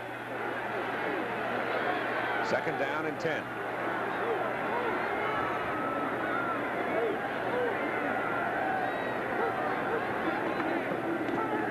Well, he gave it to the lead man, Agee. And Agee is out just over the 38, 2 yards. So they're looking at third down and long. Here's an interesting stat that may surprise people. Third down conversions, Auburn 1 for 6. Auburn has 6 third down plays and has lost a total of 15 yards. That's despite the fact now that they're averaging almost 7 on first down. The conversion downs have hurt them. They certainly have. Third and about 8. Campbell to throw. Dumps it off to Bo Jackson. Runs through 1 tackle. And then he is gang tackled at the 45, a yard short of the first down. But Campbell had Ed West. It's a fumble. He fumbled it in the pile-up, and Michigan comes up with a football. And the Wolverines get another turnover from Auburn. Somewhere in the bottom of that big stack, as he was gang tackled, they forced the ball loose, and Brad Cochran, number 30, came out of the pile with it. You'd have to say that Michigan is playing just a perfect game as far as Bo's strategy. You play defense, you play hard, you limit the other team's offense, you gang tackle, you force the ball loose. Jackson, number 34, has it. He's changing it from left to right. He doesn't have possession. Look at the white shirts coming in that help on that tackle. And the ball pops right out. And number 30, Cochran recovers it. Give the ball to Rogers, the tailback, and from the 45, he gets a yard. Auburn now with 4 turnovers in the ball game. And Michigan with only one. Put that in proper perspective, Michigan was number 1 in fewest number of turnovers with 15. Auburn was number 2 with 16 for the season, averaging 1.5 per game. They've already had 4. Michigan 1. Here again, Coach, Keith, I believe defense is just about dominate most ball games, in the bowl games, I should say. Lack of practice time. 2nd down 9. Ball sitting on the Auburn 44. Steve Smith back. Steps away from the pressure. Gets his pass off over the middle. Rogers dropped it. That's 5 times the ball has been on the hands of Michigan receivers, and they have dropped it. John Daly is the defensive end for Auburn. Doug Smith, the big tackle we detailed early in the going. Dow Altman sharing the nose job with Harold Hallman. Donnie Humphrey, the big starting tackle. And Quincy Williams, the defensive end. Greg Carr, the linebacker, leading tackler on the team. And Jeff Jackson is the other linebacker.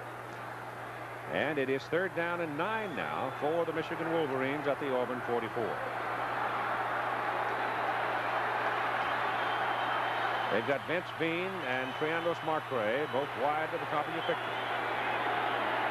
That's the open side of the field. Steve Smith back, pursuits on, and swings it back the other way to Rick Rogers. And Rick, turning around, had a little room, but in extending himself to reach the ball, fell down. David King, the cornerback, who was hurt early, came back to play. The other corner is Jimmy Warren, a 180-pounder. And the safeties, Tommy Powell is the strong safety at 190 pounds, and Vic Beasley, the free safety, at 185. This is the 5th punt of the ball game now by Don Bracken. Here the turnover numbers, you can see very uncharacteristic of both teams. Auburn's turnovers have really hurt them, but their defense came back out and forced the penalty flag down as that snap comes spinning back and bounces to the punter Bracken. He kicks it out of bounds, and the ball is going to be marked out up around the 18, but let's see about the penalty flag. It was only a 26-yard punt. He was aiming for the coffin corner. It's against Michigan, it appears, and Pat Dye's going to have a tough decision to make. I believe I'd refuse it. No, if it's only a 5-yarder, though, it won't make that Wouldn't make that much difference. You might kick it out of bounds inside your 10. That's right. Illegal procedure. Offense. Too few men on the line of scrimmage. Penalty declined. Auburn's ball. And Auburn will take possession at its own 18-yard line. And Michigan still sitting on that 7-0 lead here in the 3rd quarter. The average starting position in possessions for the two teams. Now, Michigan far and away out in front in that category. They've been averaging around their 40 to start possessions. Auburn right around the 21, and right now they're starting just short of the 18. So they haven't been blessed with great field position much in the game. 1st down for the Tigers. Campbell must be checking off. He's taking a long count. And it goes to the first man, Agee. Keith, let me just add that Sensich is making a lot of big plays. He's a very active middle guard, not very big, only 6 feet tall, 220. He's Cowart, the center, is trying to block him, but he doesn't. He runs right by him. The amazing thing to me is that Auburn continues to run the triple option, and they must have a minus average on it right now. In regular plays, they have a big yard average. They go outside to Bo Jackson this time, and Jackson just simply can't run through that kind of traffic. Nobody can, not even a freight train. He gets out to about the 22. Bo picking up on that play 3 yards, so he's got 72 yards in the ball game. Lionel James has 57 yards, and the up man, or the front man out of the wishbone, Tommy Agee, 28 yards. Keith, as we look at the score in the Orange Bowl, that Nebraska touchdown, incidentally, was scored by Steinkuhler, the All-American guard. I wonder if it was that play where they put the ball on the ground as we saw once before. 3rd down and 6. Ball is out near the 22. Well, it's Agee again. This time he pops it. Oh, look out! Caught from behind by Evan Cooper. Penalty flag goes down. I think he may have a face mask coming up. That'll add some more yards. Keith, I think we should mention that Bo Schembechler's defenses have always played to the wide side of the field, forcing forcing the offense to go to the narrow side. And you can see what happens when they run down the boundary. Good block by Bo Jackson on the defensive end, and A.J. goes for the first down and a 15-yard penalty. Not incidental face mask. The rule says turning, pulling, or twisting 15 yards. Personal foul, face mask, defense, first down. Big penalty moves the football all the way to the Michigan 45. Auburn's offense still seems a little bit confused to me, Keith. They're not operating like they have during the regular season. They've got a first down as Campbell. Penalty flag is down again. Goes wide to Jackson. Bo coming back the other way. Runs right into Rodney Lyles. Once again, they were trying to go to the wide side of the field. If you can run the football the wide side against Michigan, you're just better than they are. They just got the entire football team over there. I think Michigan might have been offside. Yep. So the play by Lyles is nullified. Jackson turned back to reverse his field. And Rodney was right there looking him right in the eye. But it's wiped out by the 5-yard penalty. Yeah, it's not just a 5-yard penalty because the loss was about a 14. Offside, defense in the neutral zone at the snap. Still first down. They lost. There was a difference of really about a 19-yard penalty. 14-yard loss and 5 yards on the penalty. Big break for Auburn. And they're sitting now on the Michigan 40. First and 5.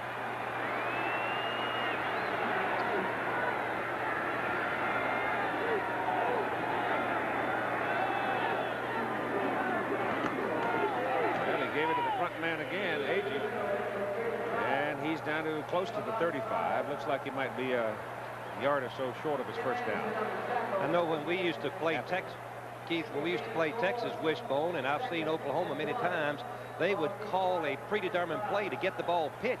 Auburn doesn't do this. They read every play. The penetrating lineman is forcing the handoff to the to the fullback, and therefore Jackson is not getting the ball.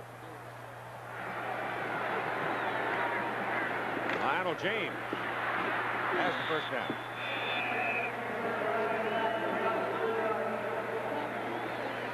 Little Train getting down to about the 33, where it will be a first down for the Auburn Tigers. Time remaining third quarter, 9:37. And Michigan leading it 7-0. Three teams thrashing away with national championship ideas. Nebraska and Miami, and Auburn here against Michigan. And the high-ranked teams are both trailing. Illinois, number 4, defeated today in the Rose Bowl roundly by UCLA, 45-7. Number 2, Texas, losing to Georgia, 10-9. Keith, I go back to watching the bowls many years. It seems to me the underdog wins about 75 to 80% of the time. 30 days is a long time to be the underdog, and reverse of that to be the favorite. Auburn bench asking the crowd to quiet some. A crowd of 77, almost 78,000. That's Jackson. Bo Jackson inside the 25 and close to another first down. Boy, when he gets it turned upfield, the shoulder square, he can really lay a lick on you. The offensive line really came off that football, but the key on that play is West, number 85. He had lined up to the right, shifted over the left because Michigan flip-flops their linebackers. Number 80, Lyles, is not used to playing a tight end, and you can see the hole that was opened up by the block of West. And it is second down and less than a yard. Back to Jackson. Jackson's got the first down at the Michigan 21.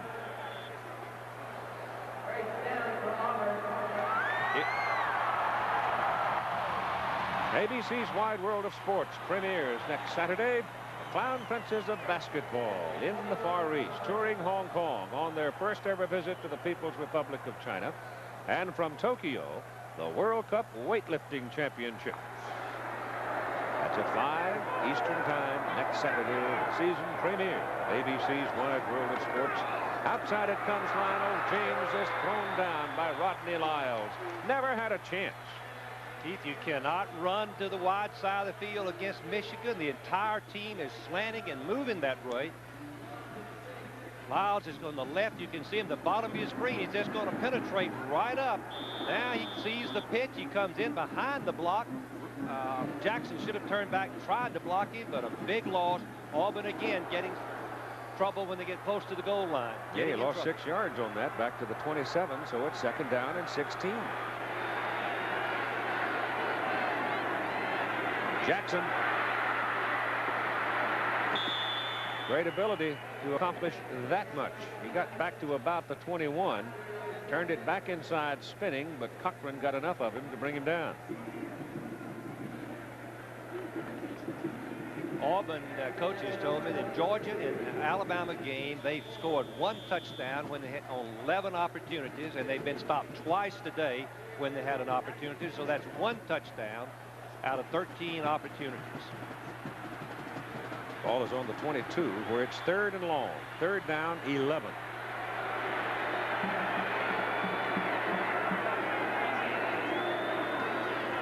Give it to James up the middle. Lionel James is caught and brought down as he gets over the 15. Somebody made a great tackle to save a touchdown. Cochran, Brad Cochran. Brad Cochran, number 30, the draw play. The block by Jackson on the linebacker, and you can see number 30 made a diving stop of the James. Watch Cochran, number 30, just a sophomore, missed all the season last year, comes in and I believe that James would have scored had Cochran missed that tackle. Del Greco is in for a field goal try. They'll mark it on the 21. It'll be 31 yards. He has missed 1 earlier from 36. This one is up high enough and splits the middle, and Auburn finally gets on the scoreboard at 6:17 to go in the 3rd quarter. It is now Michigan 7 and Auburn 3. Auburn will kick off with 6:17 to go in the 3rd quarter, getting the 31-yard field goal from Del Greco. Michigan sends Rick Rogers and Evan Cooper as the deep people. Del Greco to hit it.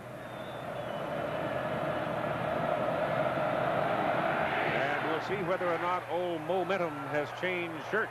Kick is way back into the end zone. Evan Cooper will put it down there, and it'll miss Michigan's football 1st down at their own 20. Steve Smith is 5 of 17 for 55 yards, and you can see Nebraska has just scored again in the Orange Bowl, and that is now Miami 17-14. Nebraska's first touchdown was the old guard around play. Some of you may remember it a few years ago in an Oklahoma game when Randy Schleusner picked it up. Quarterback laid it on the ground. Schleusner picked it up, ran it in for a touchdown. Well, tonight, Turner Gill laid it on the ground, and big old Dean Steinkuhler picked it up and ran it in for a touchdown. 1st down for Michigan. Let's see whether or not Steve Smith now can get some momentum going for his offensive unit as he pitches the ball back to Rick Rogers. Rogers running wide and busts a couple of tackles and gets across the 30. There were 2 Auburn men out there. Number 91 was over there, Ben Thomas, and David King, 27, and by golly, Rick Rogers just split him. 91, Thomas, fine junior tackle, alternates at both positions, pursues beautifully. He gets good support from King coming up. The 2 of them should make the play, but watch this. Rogers, a slasher, 225, cuts right between them, keeps those legs churning, and comes close to scoring. Got a 1st down out of it, picked up 12 yards up to the 32, and they hand it inside to the fullback, Garrett. Garrett now has some daylight, and he's out to the 38. That's a good 6 yards there. Quincy Williams coming from the backside should keep right on the line of scrimmage. He gets a little bit too deep where he cannot really put his shoulder pad into Garrett, number 32, and he misses another tackle for Auburn and a big gain for Michigan. 2nd down and 4 for the Wolverines as Mark Ray comes to the bottom of the picture.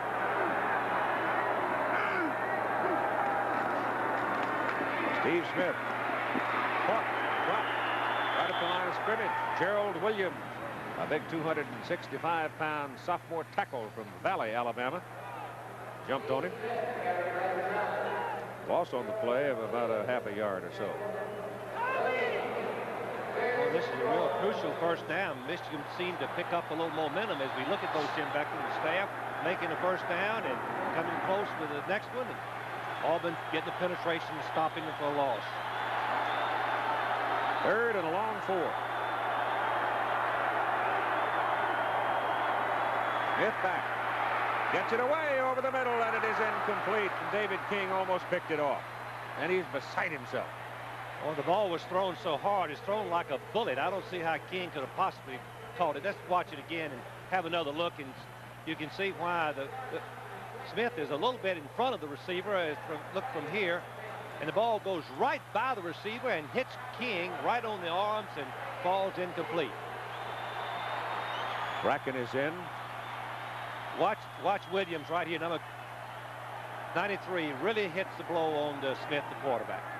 Bracken's punt, the 6th of the game. High spinning spiral. Gaines back at the 16.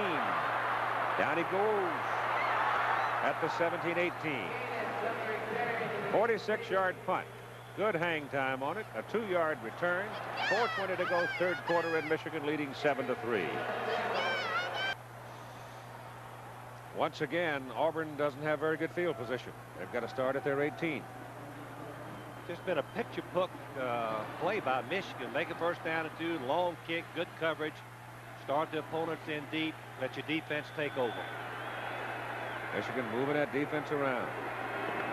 And Bo Jackson hit behind the line of scrimmage. Comes back to the line of scrimmage. Mike Hammerstein, big junior from Wapakoneta, Ohio, hit him. Once again, that the penetration, I don't know, and I'm sure as we look at Pat Dye, he's wondering himself, what's happening? The Michigan defense are getting the jump and penetrate. Jackson got hit in the backfield, Keith, on that last play, was lucky to get back to the line of scrimmage. Michigan, Bo Schembechler told me if Auburn wants to throw the ball and beat us, that's fine, but they're not going to beat us running. That was what he told me this morning. When has he not said that? That's right. Campbell, oh, what a bad. Randy Campbell just about gave Michigan the football down inside the 10. Tom Hassel, the outside linebacker, stepped in between Campbell and Lionel James, and Campbell went ahead and committed himself to the pitch, and they're very lucky to get it back. What's happened, this is an option pass that the receiver's covered, then he pitches to the back. But the trouble is, Michigan, Hassel, number 48, was right in the line of fire, and he could have caught the ball and walked in. He's lucky. Auburn was lucky again. 8-yard line. Keith, I've noticed Auburn's confidence is with a low ebb in their offense. They are barely getting back up the line of scrimmage. They're discouraged, disappointed. They don't know what's happening to them. 3rd down and very long now. And they've got Bo Jackson way wide to the outside in a receiver position. And they hand it off inside to Tommy Agee, the fullback, and he runs it up to about the 12, 13. And once again, Auburn's going to have to kick it from deep in their own territory, and Michigan, if they handle the ball, will have very good field position. What's happening to the Auburn offense? Penetration, quickness by the Michigan defense, stopping the play before it ever gets a chance to get started. 4th punt of the ball game by Lewis Colbert. Evan Cooper is deep. There are 10 Wolverines up there now. They peel back some. Not a very good kick. It's going to hang up high. And Cooper calls a fair catch up at the Auburn 45. 32-yard punt. And so the Michigan Wolverines are operating on the Auburn side of the field one more time. Time winding down here in the 3rd quarter. Michigan still sitting on that lead. Well, they've got control of the game, field position. Their offense seems to be effective enough to make some first downs, and their defense has been sensational. First quarter touchdown, still standing up. They put it on the Auburn 46. And Steve Smith still has it. Looking to throw it, does, and it's incomplete. Well, we got 2 footballs on the field. One of the quarterbacks over there warming up for Michigan. Here's Tim Brent. Keith, Randy Campbell was just talking to the assistant coaches down here, and he says that Michigan is disguising its defenses extremely well. They're lining up one way, and then by the time he snaps the ball and gets a predetermined read, they're jumping into something else. That's what happened on that pitch, and it hit the defender right in the face. Steve Smith ran it in from 3 yards for a first quarter 7-0 Michigan lead. Auburn's come back with a field goal to chop it down to 7-3. 31-yard field goal by Del Greco, and that's all the scoring we've had as Michigan literally has controlled the flow of this football game. And this is Rick Rogers, who's having a big night. He's closing in on 100 yards himself, and he picks up about 5 on that carry before Greg Carr brings him down. Michigan offensive line, according to Bo Schembechler, may not be the biggest that they've had in some years, but they are the smartest, and they pick up the blocks and the assignments and do a great job. You can see Rick Rogers' numbers there. He's had some good games so far. After Texas lost today, you see the breakdown of Michigan offensive front. After Texas lost to Georgia today by a point, 10-9, Auburn, of course, their hopes for a possible national championship soared. And what with Miami leading Nebraska 17-14, they're still up, but they're just not playing very well right now. As Sim Nelson steps across the middle, makes the catch on the Steve Smith pass, and he's close to a first down. He's a little bit short, and Bo Schembechler is going to have a tough decision, it appears, from here. About 2 feet. Watch Keith Carr on the blitz, coming right through, making the throw, quarterback throw quickly, but the tight end has to be open, and the quick adjustment by Smith and the tight end allows for the completion. Greg Carr has been pretty quiet. He's the leading tackler on the Auburn team, but the misdirection plays by the Michigan offensive people so far have kept the Auburn linebackers pretty quiet. It is 4th down, and they're going. 4th and a yard. And now Steve Smith calls timeout. And that's the first timeout we've had called in the ball game. We have 27 seconds to play in the 3rd quarter, and that's the first timeout called in this ball game. We'll be back in a moment. In Michigan's opening possession of the ball game after the kickoff, they gambled on 4th down and a yard and didn't make it. Up around midfield, now they're sitting down at the Auburn inside the 37, 4th and a yard, and they're going. Hard to hear. And it is Nelson, Sim Nelson, the tight end, was flecked out about 3 yards, and he jumped. The crowd noise, Keith, in my judgment, it's just hard to hear the signal. Evidently, Smith tried to change the play at the line, and Nelson was too eager to go. He wanted to make that foot. Watch number 95, right here at the bottom of your screen. He jumps, and the defensive man, I think it's Quincy Williams, puts his hands on him. When he does, it's a false start, and the play is over. Penalty. And that brings in the punter bracket. On 4th and 6, Trey Gaines goes deep for Auburn.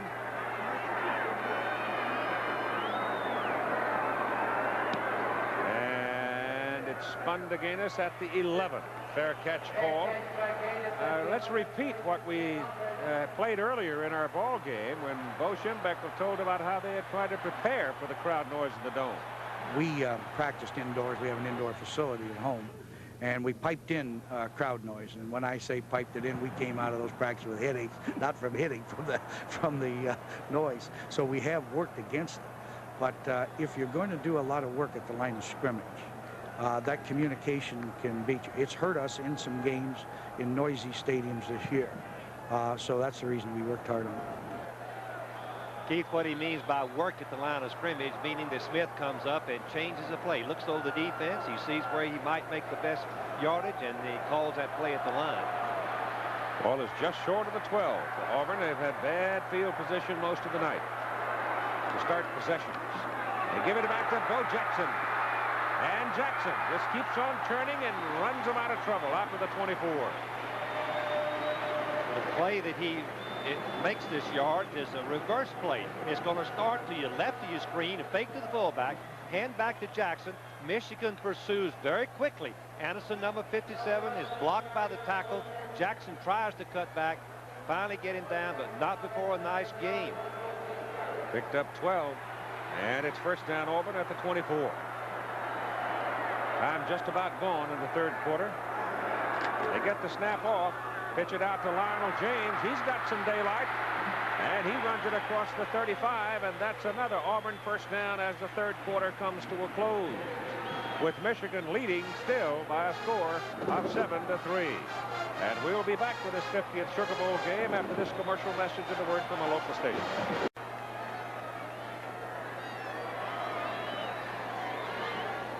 We've got 15 minutes to play in this 50th Sugar Bowl Classic. And if you believe in omens, well, Auburn just went over 200 yards in rushing.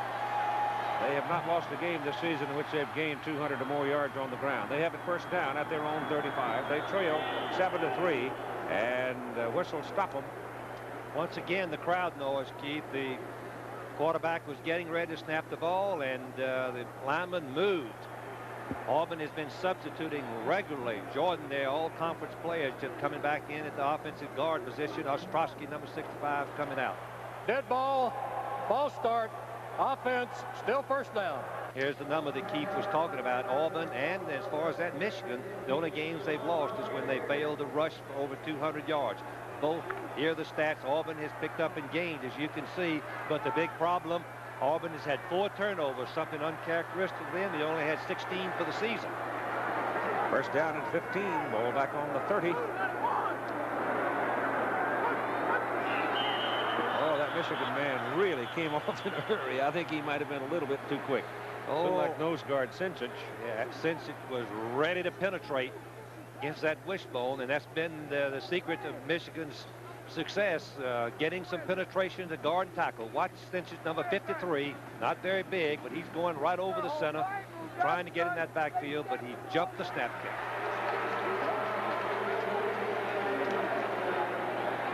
So we've had 5-yard penalties marked off here, and we've run no time off the clock in the 4th quarter. Dead ball, illegal procedure, contact by the defense in the neutral zone prior to the snap, still first down. Yan Coward has been playing most of the time at center tonight. Ben Tamburello has an injured left hand, and it's hampering his play some. This is Lionel James looking around, trying to find some daylight. And he wiggled around, and sure enough, there was just enough to get into the boundary before Cochran knocked him out, and he picked up 6. Auburn makes a lot of people miss tackles, and Bo Schembechler told me, so I don't see all that good blocking. I see missed tackles. I said, yes, Bo, but look at the ability they've got. Here is a perfect example. Watch James get, he should have been tackled right there, right at the line of scrimmage by Hassel, but he has that elusiveness, those moves, and he ends up making a nice game. Kyle Collins ran out of his shoe blocking on the play. Tommy Agee is back in at fullback. Tommy out to get some rest. Second down, 3 after a 7-yard pickup by James. Campbell making Michigan wait. Gives the ball to Agee. I think Agee's probably carried the ball as much tonight as he has in any game other than perhaps the Maryland game, where Maryland gave him a little more room to operate. He's carried 10 times so far tonight and picked up 56 yards. The reason he's carrying the ball is Michigan is penetrating deep enough that the quarterback cannot get outside, and he's hoping that Agee has running room inside when he leaves it with him, but he doesn't. The Michigan defense reacted beautifully. Third down and still 3, and Auburn is now 2 out of 10 on third down conversions. Give the ball to Jackson. Yes, sir. They don't do it, though. They give it to Agee. And it just depends on the spot. It's going to depend entirely on the spot. He's laying on the yard line, which would give him a first down, but that official has not marked the ball yet. I believe it's a first down. Looks like. They brought it back. They brought it back. They moved the ball back 3 inches. If I was Pat Dye, I'd be out. No, I wouldn't be out there, but I'd be yelling. It's going to be 2 inches short. He moved the ball back. Auburn runs on 4th down many times during the ball game. That's nothing unusual for them. During the season, they run on 4th down over 30 times. But I still would be scared.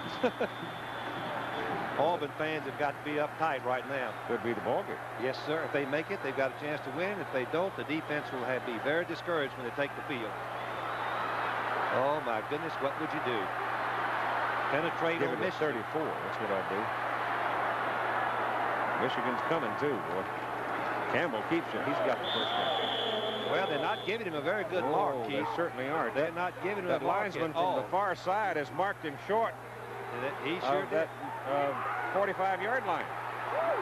Boy, they didn't give him anything. Campbell trying to climb up his center's back. I don't know why they didn't go full over the top. That's their #1 play, has been all season. Handing off to Jackson, he just goes right over the top. That's been their best short yardage play. And Campbell, he only weighs 165 pounds. Not very good running quarterback when you step back. Well, the offensive folks had better exercise some cheer for their defenders right here. The ball is inside the Auburn 45, where it is first down for the Michigan Wolverines. They lead 7-3 with 13:44 to play in the game. It is the 4th time that Michigan has been able to start a possession on the Auburn side of the field. And yet, Keith, they haven't scored the one time, and that's a real credit to the Auburn defense. They've got to have an awful lot of leadership right now. It's got to assert itself, come out, and try to get the balls back for the offense. Well, field goals start looking pretty prominent here, too. That's right. That's right. Auburn has to win the game. They'd have to go for 2. If they should score a touchdown, but after a field goal. This is Rick Rogers. Penalty flag goes down as Rogers gets to about the 43.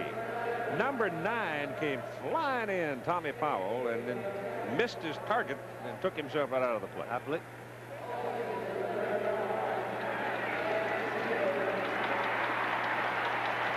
Let's go back and look at the officials we talked about earlier. And the one thing that watch the well, that's a first down. Keith, look at the ball. It's right on the yard line. That's a first down. Official comes in and moves the ball back. That was on 3rd down. He moves the ball back and leaves it about 2 inches short. Now, I don't know why he picked the ball. Golly. I don't understand that. Well, the linesman had marked it with his left foot, right? Why would the umpire He was inside the yard mark, the line. See the linesman here? See his left foot? Now the umpire's back there spotting the ball again. What? I don't know why the head linesman's not spotting. Now he's back. There's the ball right there on the yard line in the first down. Well, the penalty was against Michigan for holding. It's first down and 20, and up goes Rick Rogers. Down goes Rick Rogers. Short of the line of scrimmage. Well, Greg Carr, the linebacker, 54, came firing through and got him with some help from Quincy Williams. Keith, we'll see if Pat Dye's theory of the 4th quarter being his since he's substituted. You can see he's been running in and out these defensive people. They haven't played over 35 plays, and Michigan has been playing most of the ball game with very few substitutes. It's 2nd down. The football is sitting just short of the Michigan 48. And they've got to go down inside the Auburn 35 to keep the football. 2nd down. Bullet slapped down by number 42, Jeff Jackson, the senior linebacker. Most coaches will tell you that linebackers, when a run and play fake, don't have a chance to break up the deep curl. Jackson, number 42, has 4.7 speed. Watch him. He watches the quarterback. When Smith uncalls the ball, look at him, watch him dive, get his left hand on the ball. It would have been a completion and a first down. Great play by Jackson, the senior linebacker. Smith now started out like gangbusters in the first quarter, but he's cooled off. He's 6 out of 21 for 59 yards and 0 for 7 on 3rd down attempts. The last 7. Ball is intercepted, caught by an Auburn man at the Michigan 40, goes down at the 39. It's Greg Carr. Boy, when you've got a defense like that, you have got an ace in the hole. Smith got hit by one of the Auburn rushes. Let's see. Jeff Jackson hit him. Jackson, number 42, blitzing. You can see both linebackers, 42. And let's see, Garrett tried to block him. Well, number 9, Powell, had his arm, and Jackson was hitting right in the middle. Had 2 men on him, appeared to me, Keith. And who intercepted? I can't see. Greg Carr. Greg Carr. What a play for Auburn.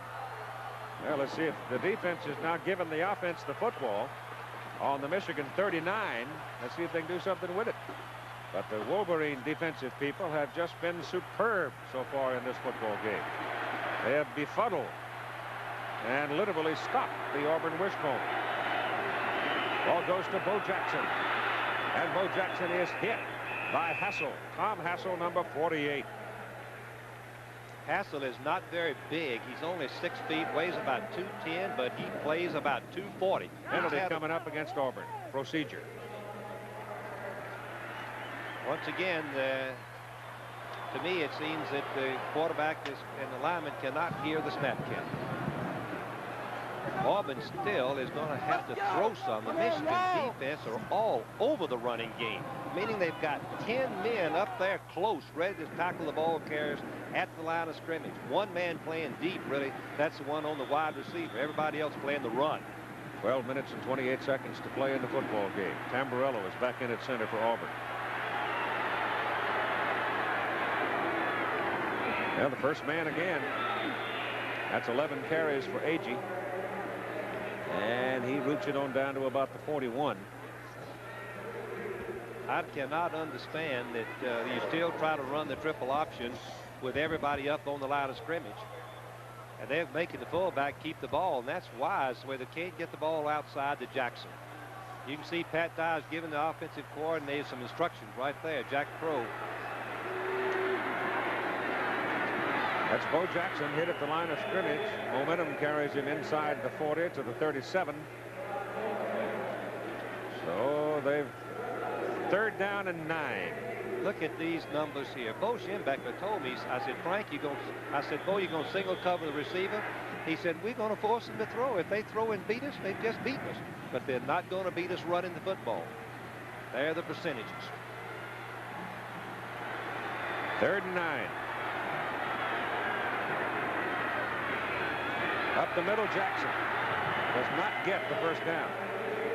He stopped short of the 32 by Mike Mallory.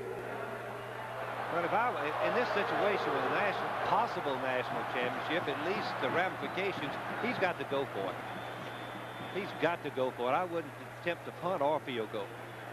Got 4 good yards to cover. Well, they haven't made 4 yards on 3rd down today, I don't believe. Maybe 2, but not 4. Double wide receiver, triple receiver. That's a pretty good formation. Yeah, he's got Jackson in the slot. Now they can roll out that way and have a chance.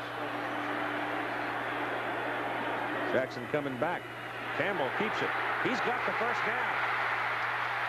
Big play, Randy Campbell, Michigan 18. Here's a great play by Campbell. A tricky play. They lined up in a passing formation. Jackson comes back in motion, and then it's a reverse kind of play, and you can see that it caught Michigan unawares. They were out of position, and Campbell once again makes the key play on 4th and 4.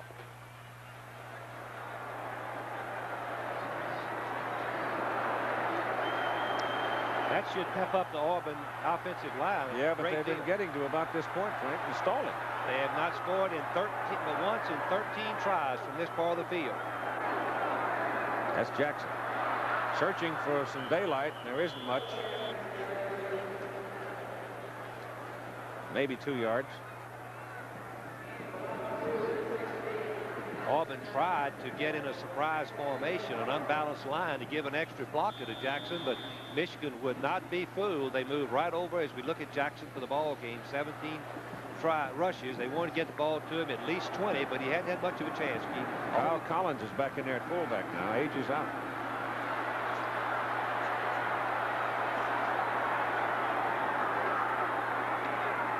Well, they give it to Collins. Michigan just swarmed it. I don't want to talk strategy, but I can't help but doing it because Michigan is penetrating, forcing the fullback to keep the ball on virtually every triple option. That's not the Darrell Royal, Bud Bear Switzer style of play. If you're going to do that, we're going to block that man and take it one hole wider so we can get the ball outside.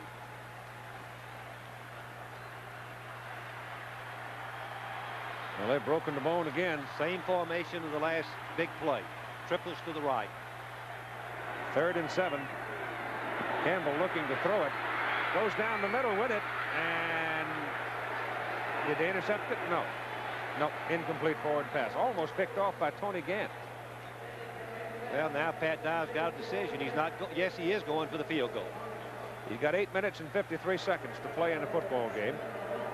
Here's West, the deep man down the middle. You can see that Alabama I'll get it straight in a minute. Michigan's all over him. I was going to say, Keith, that Del Greco has missed one field goal already today. He's been 1 for 2. Well, he hit from 31, and this is from 31. He did kick six in a row against Kentucky this year. Mike Mann will hold it, trying to make it 7-6. Not a leg, and it's good. So with 8 minutes and 51 seconds to play in the football game, Auburn pulls within 1 point at 7-6.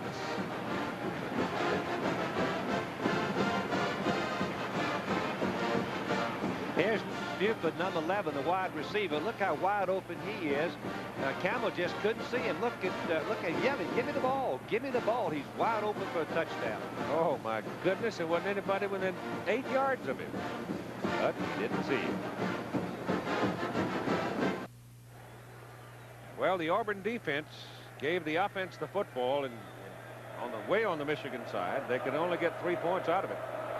But they're now down by just 1 point, and Del Greco kicks off to Cooper at the goal line, and Evans coming out to about the 20. 8 minutes and 46 seconds.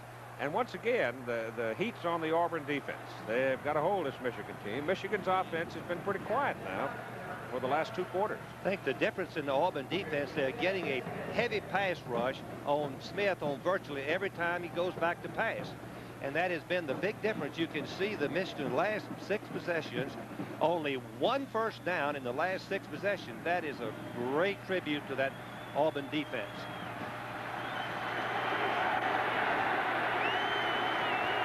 From the 20, Steve Smith gives the ball to Rick Rogers, and he's got a yard.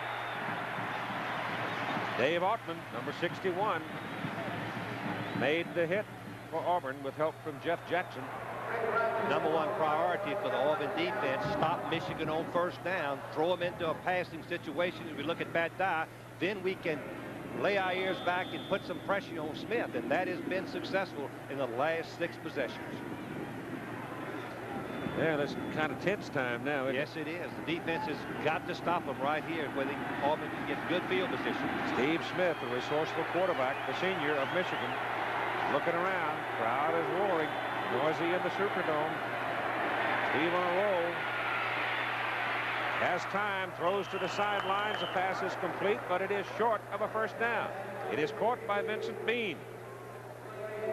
That was a good strategy for Michigan to roll out rather than to throw in the pocket. The rush when he was in the pocket has really made him very ineffective, and Bean is right on the boundary. The safest pass you can throw on that part of the field. All he's got to do is catch it, control it, and come down with 1 foot in bounds, and that's a drill he does every day in practice. It's 3rd down and 2 for the Wolverines. Oh, what a crucial down for Auburn. Smith coming. Puts it in the air. Incomplete. For Margrave. Hard to throw the football 20 yards when you are on the dead run like that. Keith, that's a very vital point. The receiver should have cut it all shorter. Here's a graphic. In only 2 losses, Michigan failed to rush for over 200 yards. They're rushing today. Michigan won 1-4. Auburn's got a chance to win because of it. There was a fellow that was part of the Sugar Bowl ceremonies, great players of the 50-year history. A couple of them involved here. A fellow's named Charlie Trippi and Harry Gilmer could throw that pass. It's a low kick. Gaines may have a little room. Went the wrong way. He went toward the boundary side of the field and ran right into a Michigan man, Bob Perryman. 38-yard punt, and Auburn will have the football. Fairly good field position up around the 39-yard line.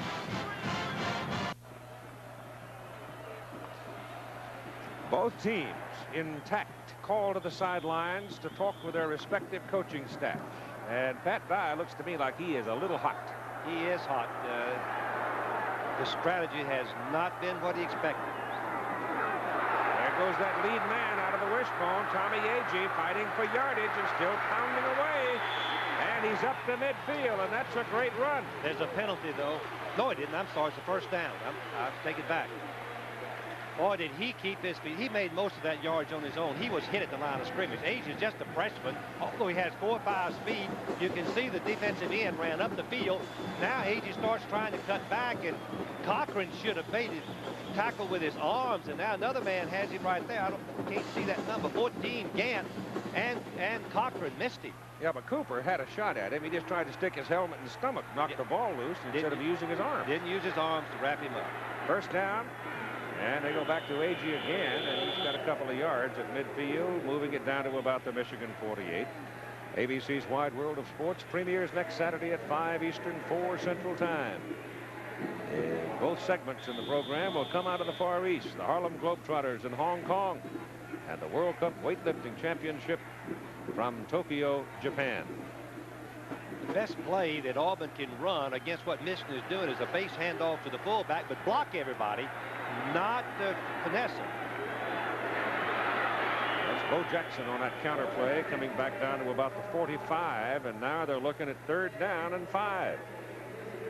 Boy, if Auburn had a pass off of that particular play, they could have scored a touchdown, because Michigan, believe me, their backs are right up on the line of scrimmage, making the tackles as the ball carrier hits there. They're literally playing at 8-3 right now. Yes, they are. And the safety is only 4 or 5 yards deep. Now the spread formation runs them into a different defense.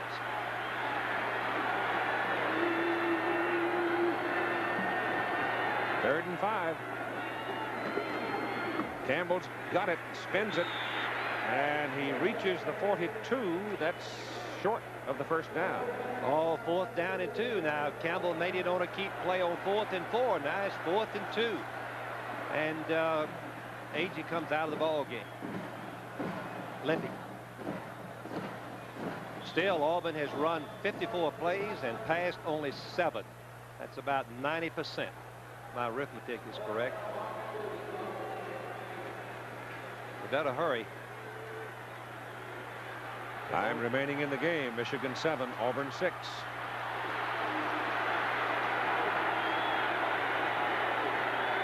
Kyle Collins looking around. Give it to Lionel James, going to the outside. Got the first down. The little man, Bo Jackson, big block to get him around the corner. Oh, I don't know, Frank, but this is a well-executed play by Auburn here. You get a good block from, they get a good block from Collins, 23, and also Jackson, but the key is right here. Yep. Cooper, 21, overruns the play, and the lucidness of James, the ability of James, diving across, cutting back for the first down. But this Michigan defensive bunch has just played their hearts out. They certainly have. Their scheme has been outstanding, and their effort. First down just inside the Michigan 39 with 5 minutes to play in the game. This is Bo Jackson. And he pounds his way on down to the 31. Evan Cooper finally brought him down. One thing that we see a lot of missed tackles against the wishbone, because the defense is spread very thin, trying to play the fullback, quarterback, and the pitch man. There's not a lot of gang tackling. Cooper is hurt on the play and down on the field, as you see the numbers for Bo Jackson. Now Jackson with 126 yards, and there were only 2 other running backs that were able to get over 100 yards against Michigan. Owen Gill of Iowa and Keith Byers of Ohio State. We've got a timeout for Evan Cooper. It is 2nd down. That big run by Jackson. 2nd down and about, well, it's not quite 3 yards, 2.5 or so. Time 4:40. All on the Michigan 31. Got to go inside the 29 to get the first down.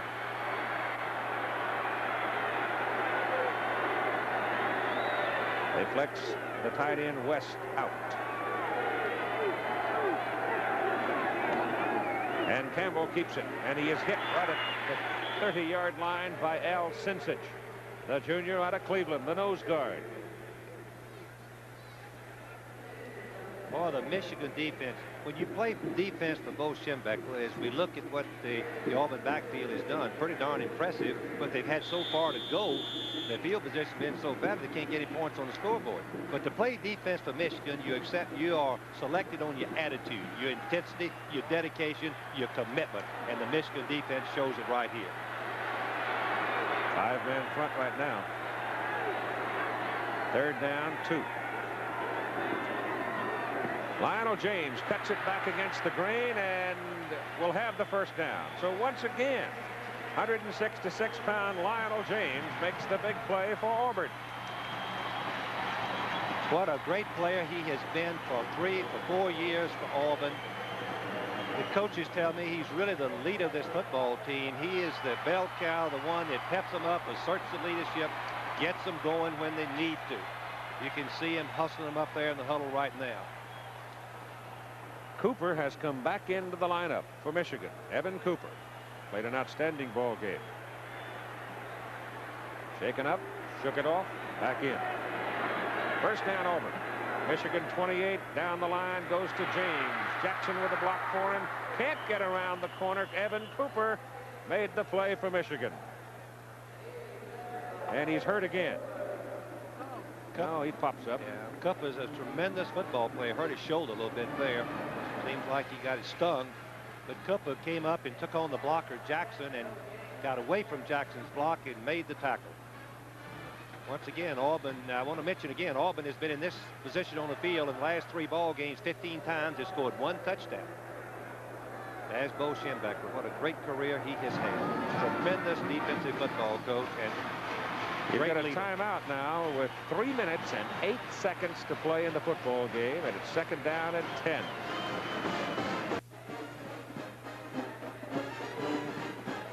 What are you going to say, Frank? You've got some profound comments to make. I want to hear you and Bill Yeoman get after it. The old Army Center and the Ramblin' Wreck from Georgia Tech. I want to referee with Ted Koppel some discussion about the possibilities and probabilities of an eventual playoff system, the pros and cons of it. Bill's going to be against the playoff, and I'm going to speak in favor of a college playoff in Division I. Bill, of course, the head football coach, and a great one at Houston. That'll be with Ted Koppel and Nightline right after your local news tonight. But right here in the Superdome in the Sugar Bowl in New Orleans, Louisiana, ain't no crawfish swimming upstream right now. It's 3:08 to play, and both sides laden with tension. 2nd down, 10, Auburn. Michigan defending on its 28. Campbell gives the ball to A.G., and he breaks it for a 1st down inside the 20, down to the 16. And you ought to have seen the block by Bo Jackson, the right halfback. And in the wishbone, you share the running responsibilities, you share the blocking responsibilities. The fake to the fullback, but watch Jackson to the top of your screen, number 34. He's not just a ball carrier. Boom! He knocks that defensive linebacker right out the line. 89, Carlton Rose, and he's a good one. So it's 1st down for the Tigers at the Michigan 17.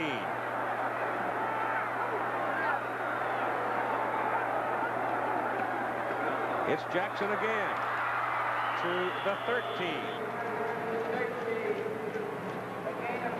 Keith, I wouldn't want to trust any field goal kicker in this particular situation. I don't care who he is. I'd want to stick the ball in the end zone. Take it on in. Don't worry about a field goal. You've got to score with it. Oh, it's just too much pressure to put on a kicker. Too much at stake. Auburn hadn't been in this position in many, many years. Biggest bowl game in 20 years. First conference championship since '57. Jeff Parks in, double tight in alignment on 2nd down. They're up the middle. It is A.G., and he fights his way to the 5. 1st and goal. It is A.G. who is doing it now for Auburn. Bo Schembechler told me if the fullback can make that yard, so be it. But watch his 2nd effort. He runs straight up. Many people say that a fullback cannot make yards running straight up, but the Michigan defense overruns it a little bit. Mallory, the linebacker, outplaying the quarterback, letting the fullback break for the 1st down. Oh, I tell you, that's hard work where that kid's playing, too. Watch, he gets hit right there. The people running out for the option play allows the fullback to break for the 1st down. Red shirt freshman. 1st down and goal. The ball is just outside the 5. Outside, Lionel James. He's caught behind the line of scrimmage and knocked down back on the 7th. The man who made the play, Carlton Rose and Brad Cochran. Michigan turned that option play into a sweep. The defensive end blitzed, came right in and forced the pitch immediately. Linebackers and everybody pursued to the outside. Watch Rose, number 89, is a stunt. Hassel takes the quarterback, and Rose is out there. No one to block him. They confused the blocking scheme. Jackson should have been out blocking the 89. Second down and goal from the 7 behind the line of scrimmage. The play is made by Jeff Cohen, the strong safety number 10. He's playing in place of the injured Evan Cooper. Keith, I don't know why they don't use one of their timeouts right here. They got 3. Well, they're going to run straight up the middle and try to make the first down. No, they've got to go all the way. They've got to go all the way. It's third down and goal. Keep it right between the goalposts. At least it's coming down to Del Greco if they don't do something here. It's Bo Jackson heading for the corner. And he's out of bounds. He's out of bounds inside the 5, near the 3. It'll be 4th and goal with 27 seconds to play. And here comes Al Del Greco. From the left hash mark. He'll be kicking from the hash mark and not from the middle of the field. Jackson made a great effort and tried to score all on his own. No blocking whatsoever. In fact, he hadn't had any blocking, Keith, in my judgment, any tonight. Made most of his yardage on his own. Well, it comes down, I'm sure Michigan will call timeout and let him think about it a while. He missed from 36. He hit from 31, and he hit from 31. And this one is from 19. And there's your timeout right there. So Michigan spins a timeout. They have one remaining. 27 seconds to play in the Sugar Bowl. Let's watch Jackson. When I say he hadn't had any blocking, see if you wouldn't agree with me. His first penetration, boom, one man right there, couldn't wrap him up. It looked like it was Hassel, number 48. Safety man right there, Gant couldn't get him. Finally, Keith fell who lot, it looks like 44 brings him down. Mallory, 42. Oh, Mallory, 42, okay. Both of them got up slowly. Well, it's up to Del Greco now. He is he's 2 out of 3 in the ball game. He is a senior. He is from Coral Gables, Florida. He holds just about every Auburn kicking record there is. He's been pretty good inside the 30, Frank. He's 6 out of 6 this year. Yes, he is. Well, he's missed 3 during the season.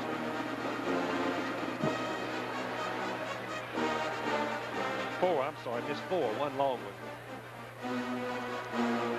If he knocks this through, he's got to be a prime MVP candidate, doesn't he? Well, he's been there scoring. Well, I sort of feel that the inside running of Agee has been spectacular. Kind of surprised, too, Keith. You gamble a little bit when you penetrate to stop the quarterback from getting outside. You're gambling that the fullback can't beat you. Agee made 2 great runs on this drive. Just individual effort. Well, here it comes. Here it is. Michigan will try to block it, in my judgment. They'll go after it all the way.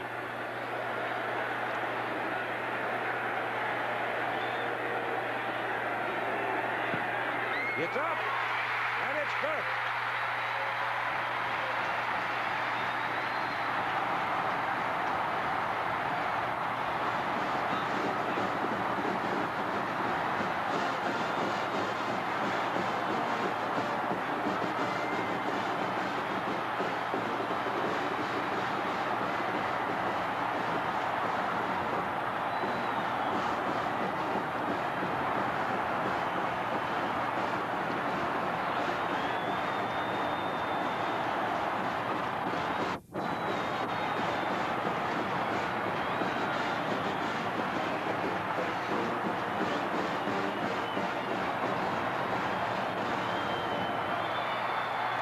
Let's look at some reactions of both benches. I would say here, of course, is Del Greco. You can see he hits it solid. It would have gone through from 50 yards. Oh, boy. The last time he'll ever kick for Auburn. Oh, is he happy? And I don't blame him. 3 field goals, the only 9 points that Auburn could get. Let's see Pat Dye's reaction. What a great football coach he is. One of my favorite people. Tried to hire him when he was a assistant coach for Bear, and he wouldn't leave him. Oh, he'd do it all the time. Signaled it right through. He had a perfect angle at it. You see it go through. You know what? Miami has just scored to take the lead over Nebraska. Well, Michigan played a gallant football team. I'm telling you, certainly have. their defense was just tremendous. In fact, both defenses. And I said all along, when you lay off 6 weeks, it's hard to get your offense going, particularly your running game. Auburn hadn't played in 1 game in 7 weeks. Michigan hadn't played in 6 weeks. The kickoff by Del Greco. Way high. Goes to Cooper, who's back in. He's been indefatigable tonight. 3 times he's hobbled off the field, and 4 times he's come back. Chet Williams brings him down on the return, down around the 15-yard line. Field goals of 31, 31, and 19 yards have given Auburn a 9-7 lead with just 20 seconds to play in the game. Steve Smith has the little train, Lionel James, who's played so well. Steve Smith, 7 out of 24, 65 yards, and been intercepted 1 time. And Smith started so professionally, throwing that ball accurately, and then the rush got to him a little bit, Keith. The Auburn defense just started dominating the Michigan line of scrimmage. Going to airmail it right here. Over the middle. Pass good to Vincent Bean. And Bean is down at the 36. Clock stops, 10 seconds. Clock stops as the chains are moved in college football. Michigan with no, well, let's see, they get no timeout. They have no timeout. This is the last one. I think they spent the last one making Del Greco wait on his field goal. No, they must have had 1 left, Keith, because they're taking. Well, they've called timeout, didn't they? Yes. Well, let's watch the play again. The key being the scramble by Smith and gaining some extra time, and Bean knowing how to uncover himself, separate from the defender. He watches the ball in. He's trying to get over and get out of bounds, but he doesn't quite make it. So they have to spend their last timeout. 10 seconds to play. Both teams on their respective sides of the field, trying to figure out something. I've been searching through my memorabilia here, Frank, trying to find the appropriate cliche for the moment. I don't think I've got one that's quite suitable. Auburn leading 9-7, 10 seconds to play in the football game. Miami leads Nebraska 24-17. Auburn leads by 2 points over a gutty, tough, determined Michigan football team. They've probably got 2 plays at the most left. Steve Smith back. Gets his pass off to the sidelines. The man comes back onto the field to play. That's a mistake. He's got to get out of bounds, and he does. He does. Mark Ray gets out of bounds, but time runs out. The game is over. He was 1 step short of stopping the clock with a second to play to give Michigan 1 more opportunity down on the Auburn side of the field, and he got there too late. The game is over. He had been in perfect position for a field goal to win the ball game. Great effort by Smith and Mark Ray. But he was 1 step late getting to the sidelines to stop the clock. Boy, I'll tell you, if Pat Dye likes jawbone football and Bo Schembechler the same, they got a good dose of it tonight, didn't they? Their teams play with such intensity. If you play for Pat Dye or Bo Schembechler, you're going to play all out. Now here's Tim Brent. Thanks, Keith, and I'm with the hero of this game, Del Greco, who kicked that last field goal. What was going through your mind when they called timeout? I knew they were going to call timeout, and I've waited a whole college career to have a game come down to my foot. And the offense got it down there real close for me and made it a cinch, and I just thank them and everybody else. War Eagle. It looked at times like you guys were confused, maybe even a little bit down. We didn't play that well in the first half, and we were sort of sporadic in the second half, but we pulled it out. That's all that matters. Now we're just going to wait and see what else happens down in Miami. Right now, I will tell you that Miami leads Nebraska. That's good. That's good. We still got to wait and see what happens, though. Okay, let's go back upstairs. Keith Jackson. Thank you, Timmy. Final score in this 50th Sugar Bowl game, Auburn 9 on 3 Del Greco field goals, Michigan 7. And Michigan just missed having a final shot at winning it. Bo Jackson has been named the most valuable player in the football game, and here are our people who have made it all work. Tonight, and during most of the season.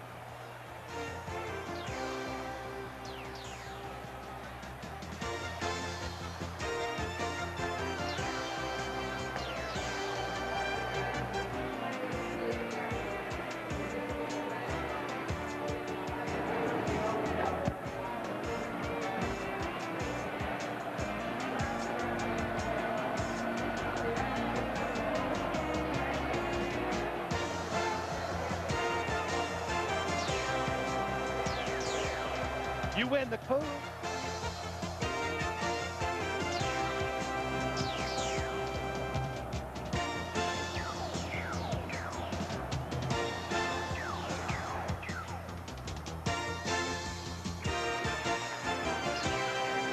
Once again, our final score, Auburn 9, Michigan 7.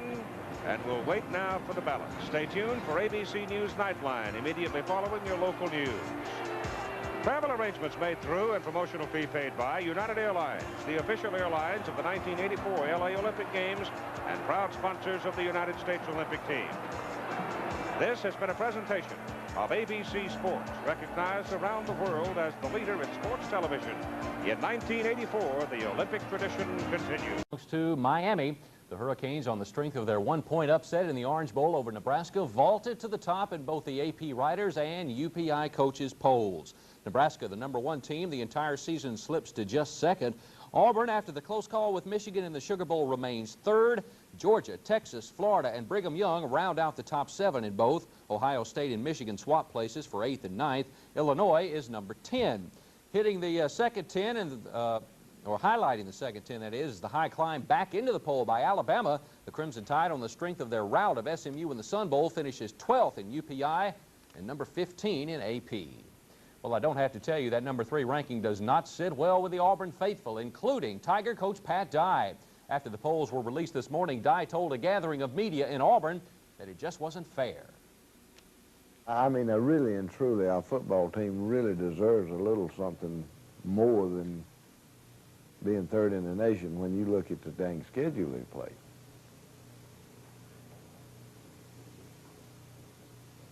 I mean, and you know the thing about it is that through the whole thing,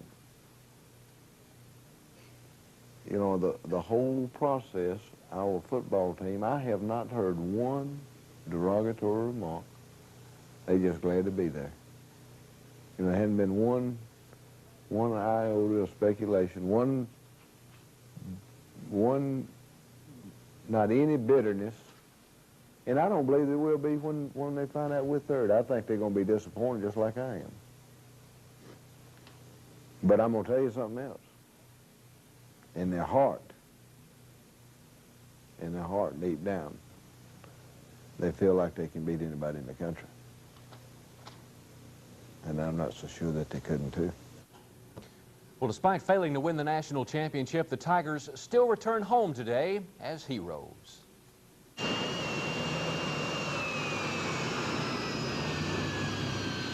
As expected, not too many Auburn players were on the charter that landed in Montgomery this afternoon. In fact, Coach Dye even chose another route home from New Orleans.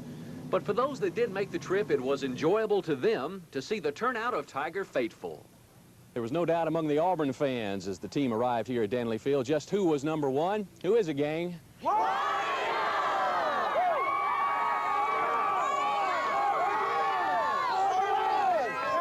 But there's no doubt in your mind who's #1 then, is it? Ain't no doubt about it. Auburn all the way, #1. They deserve to be #1.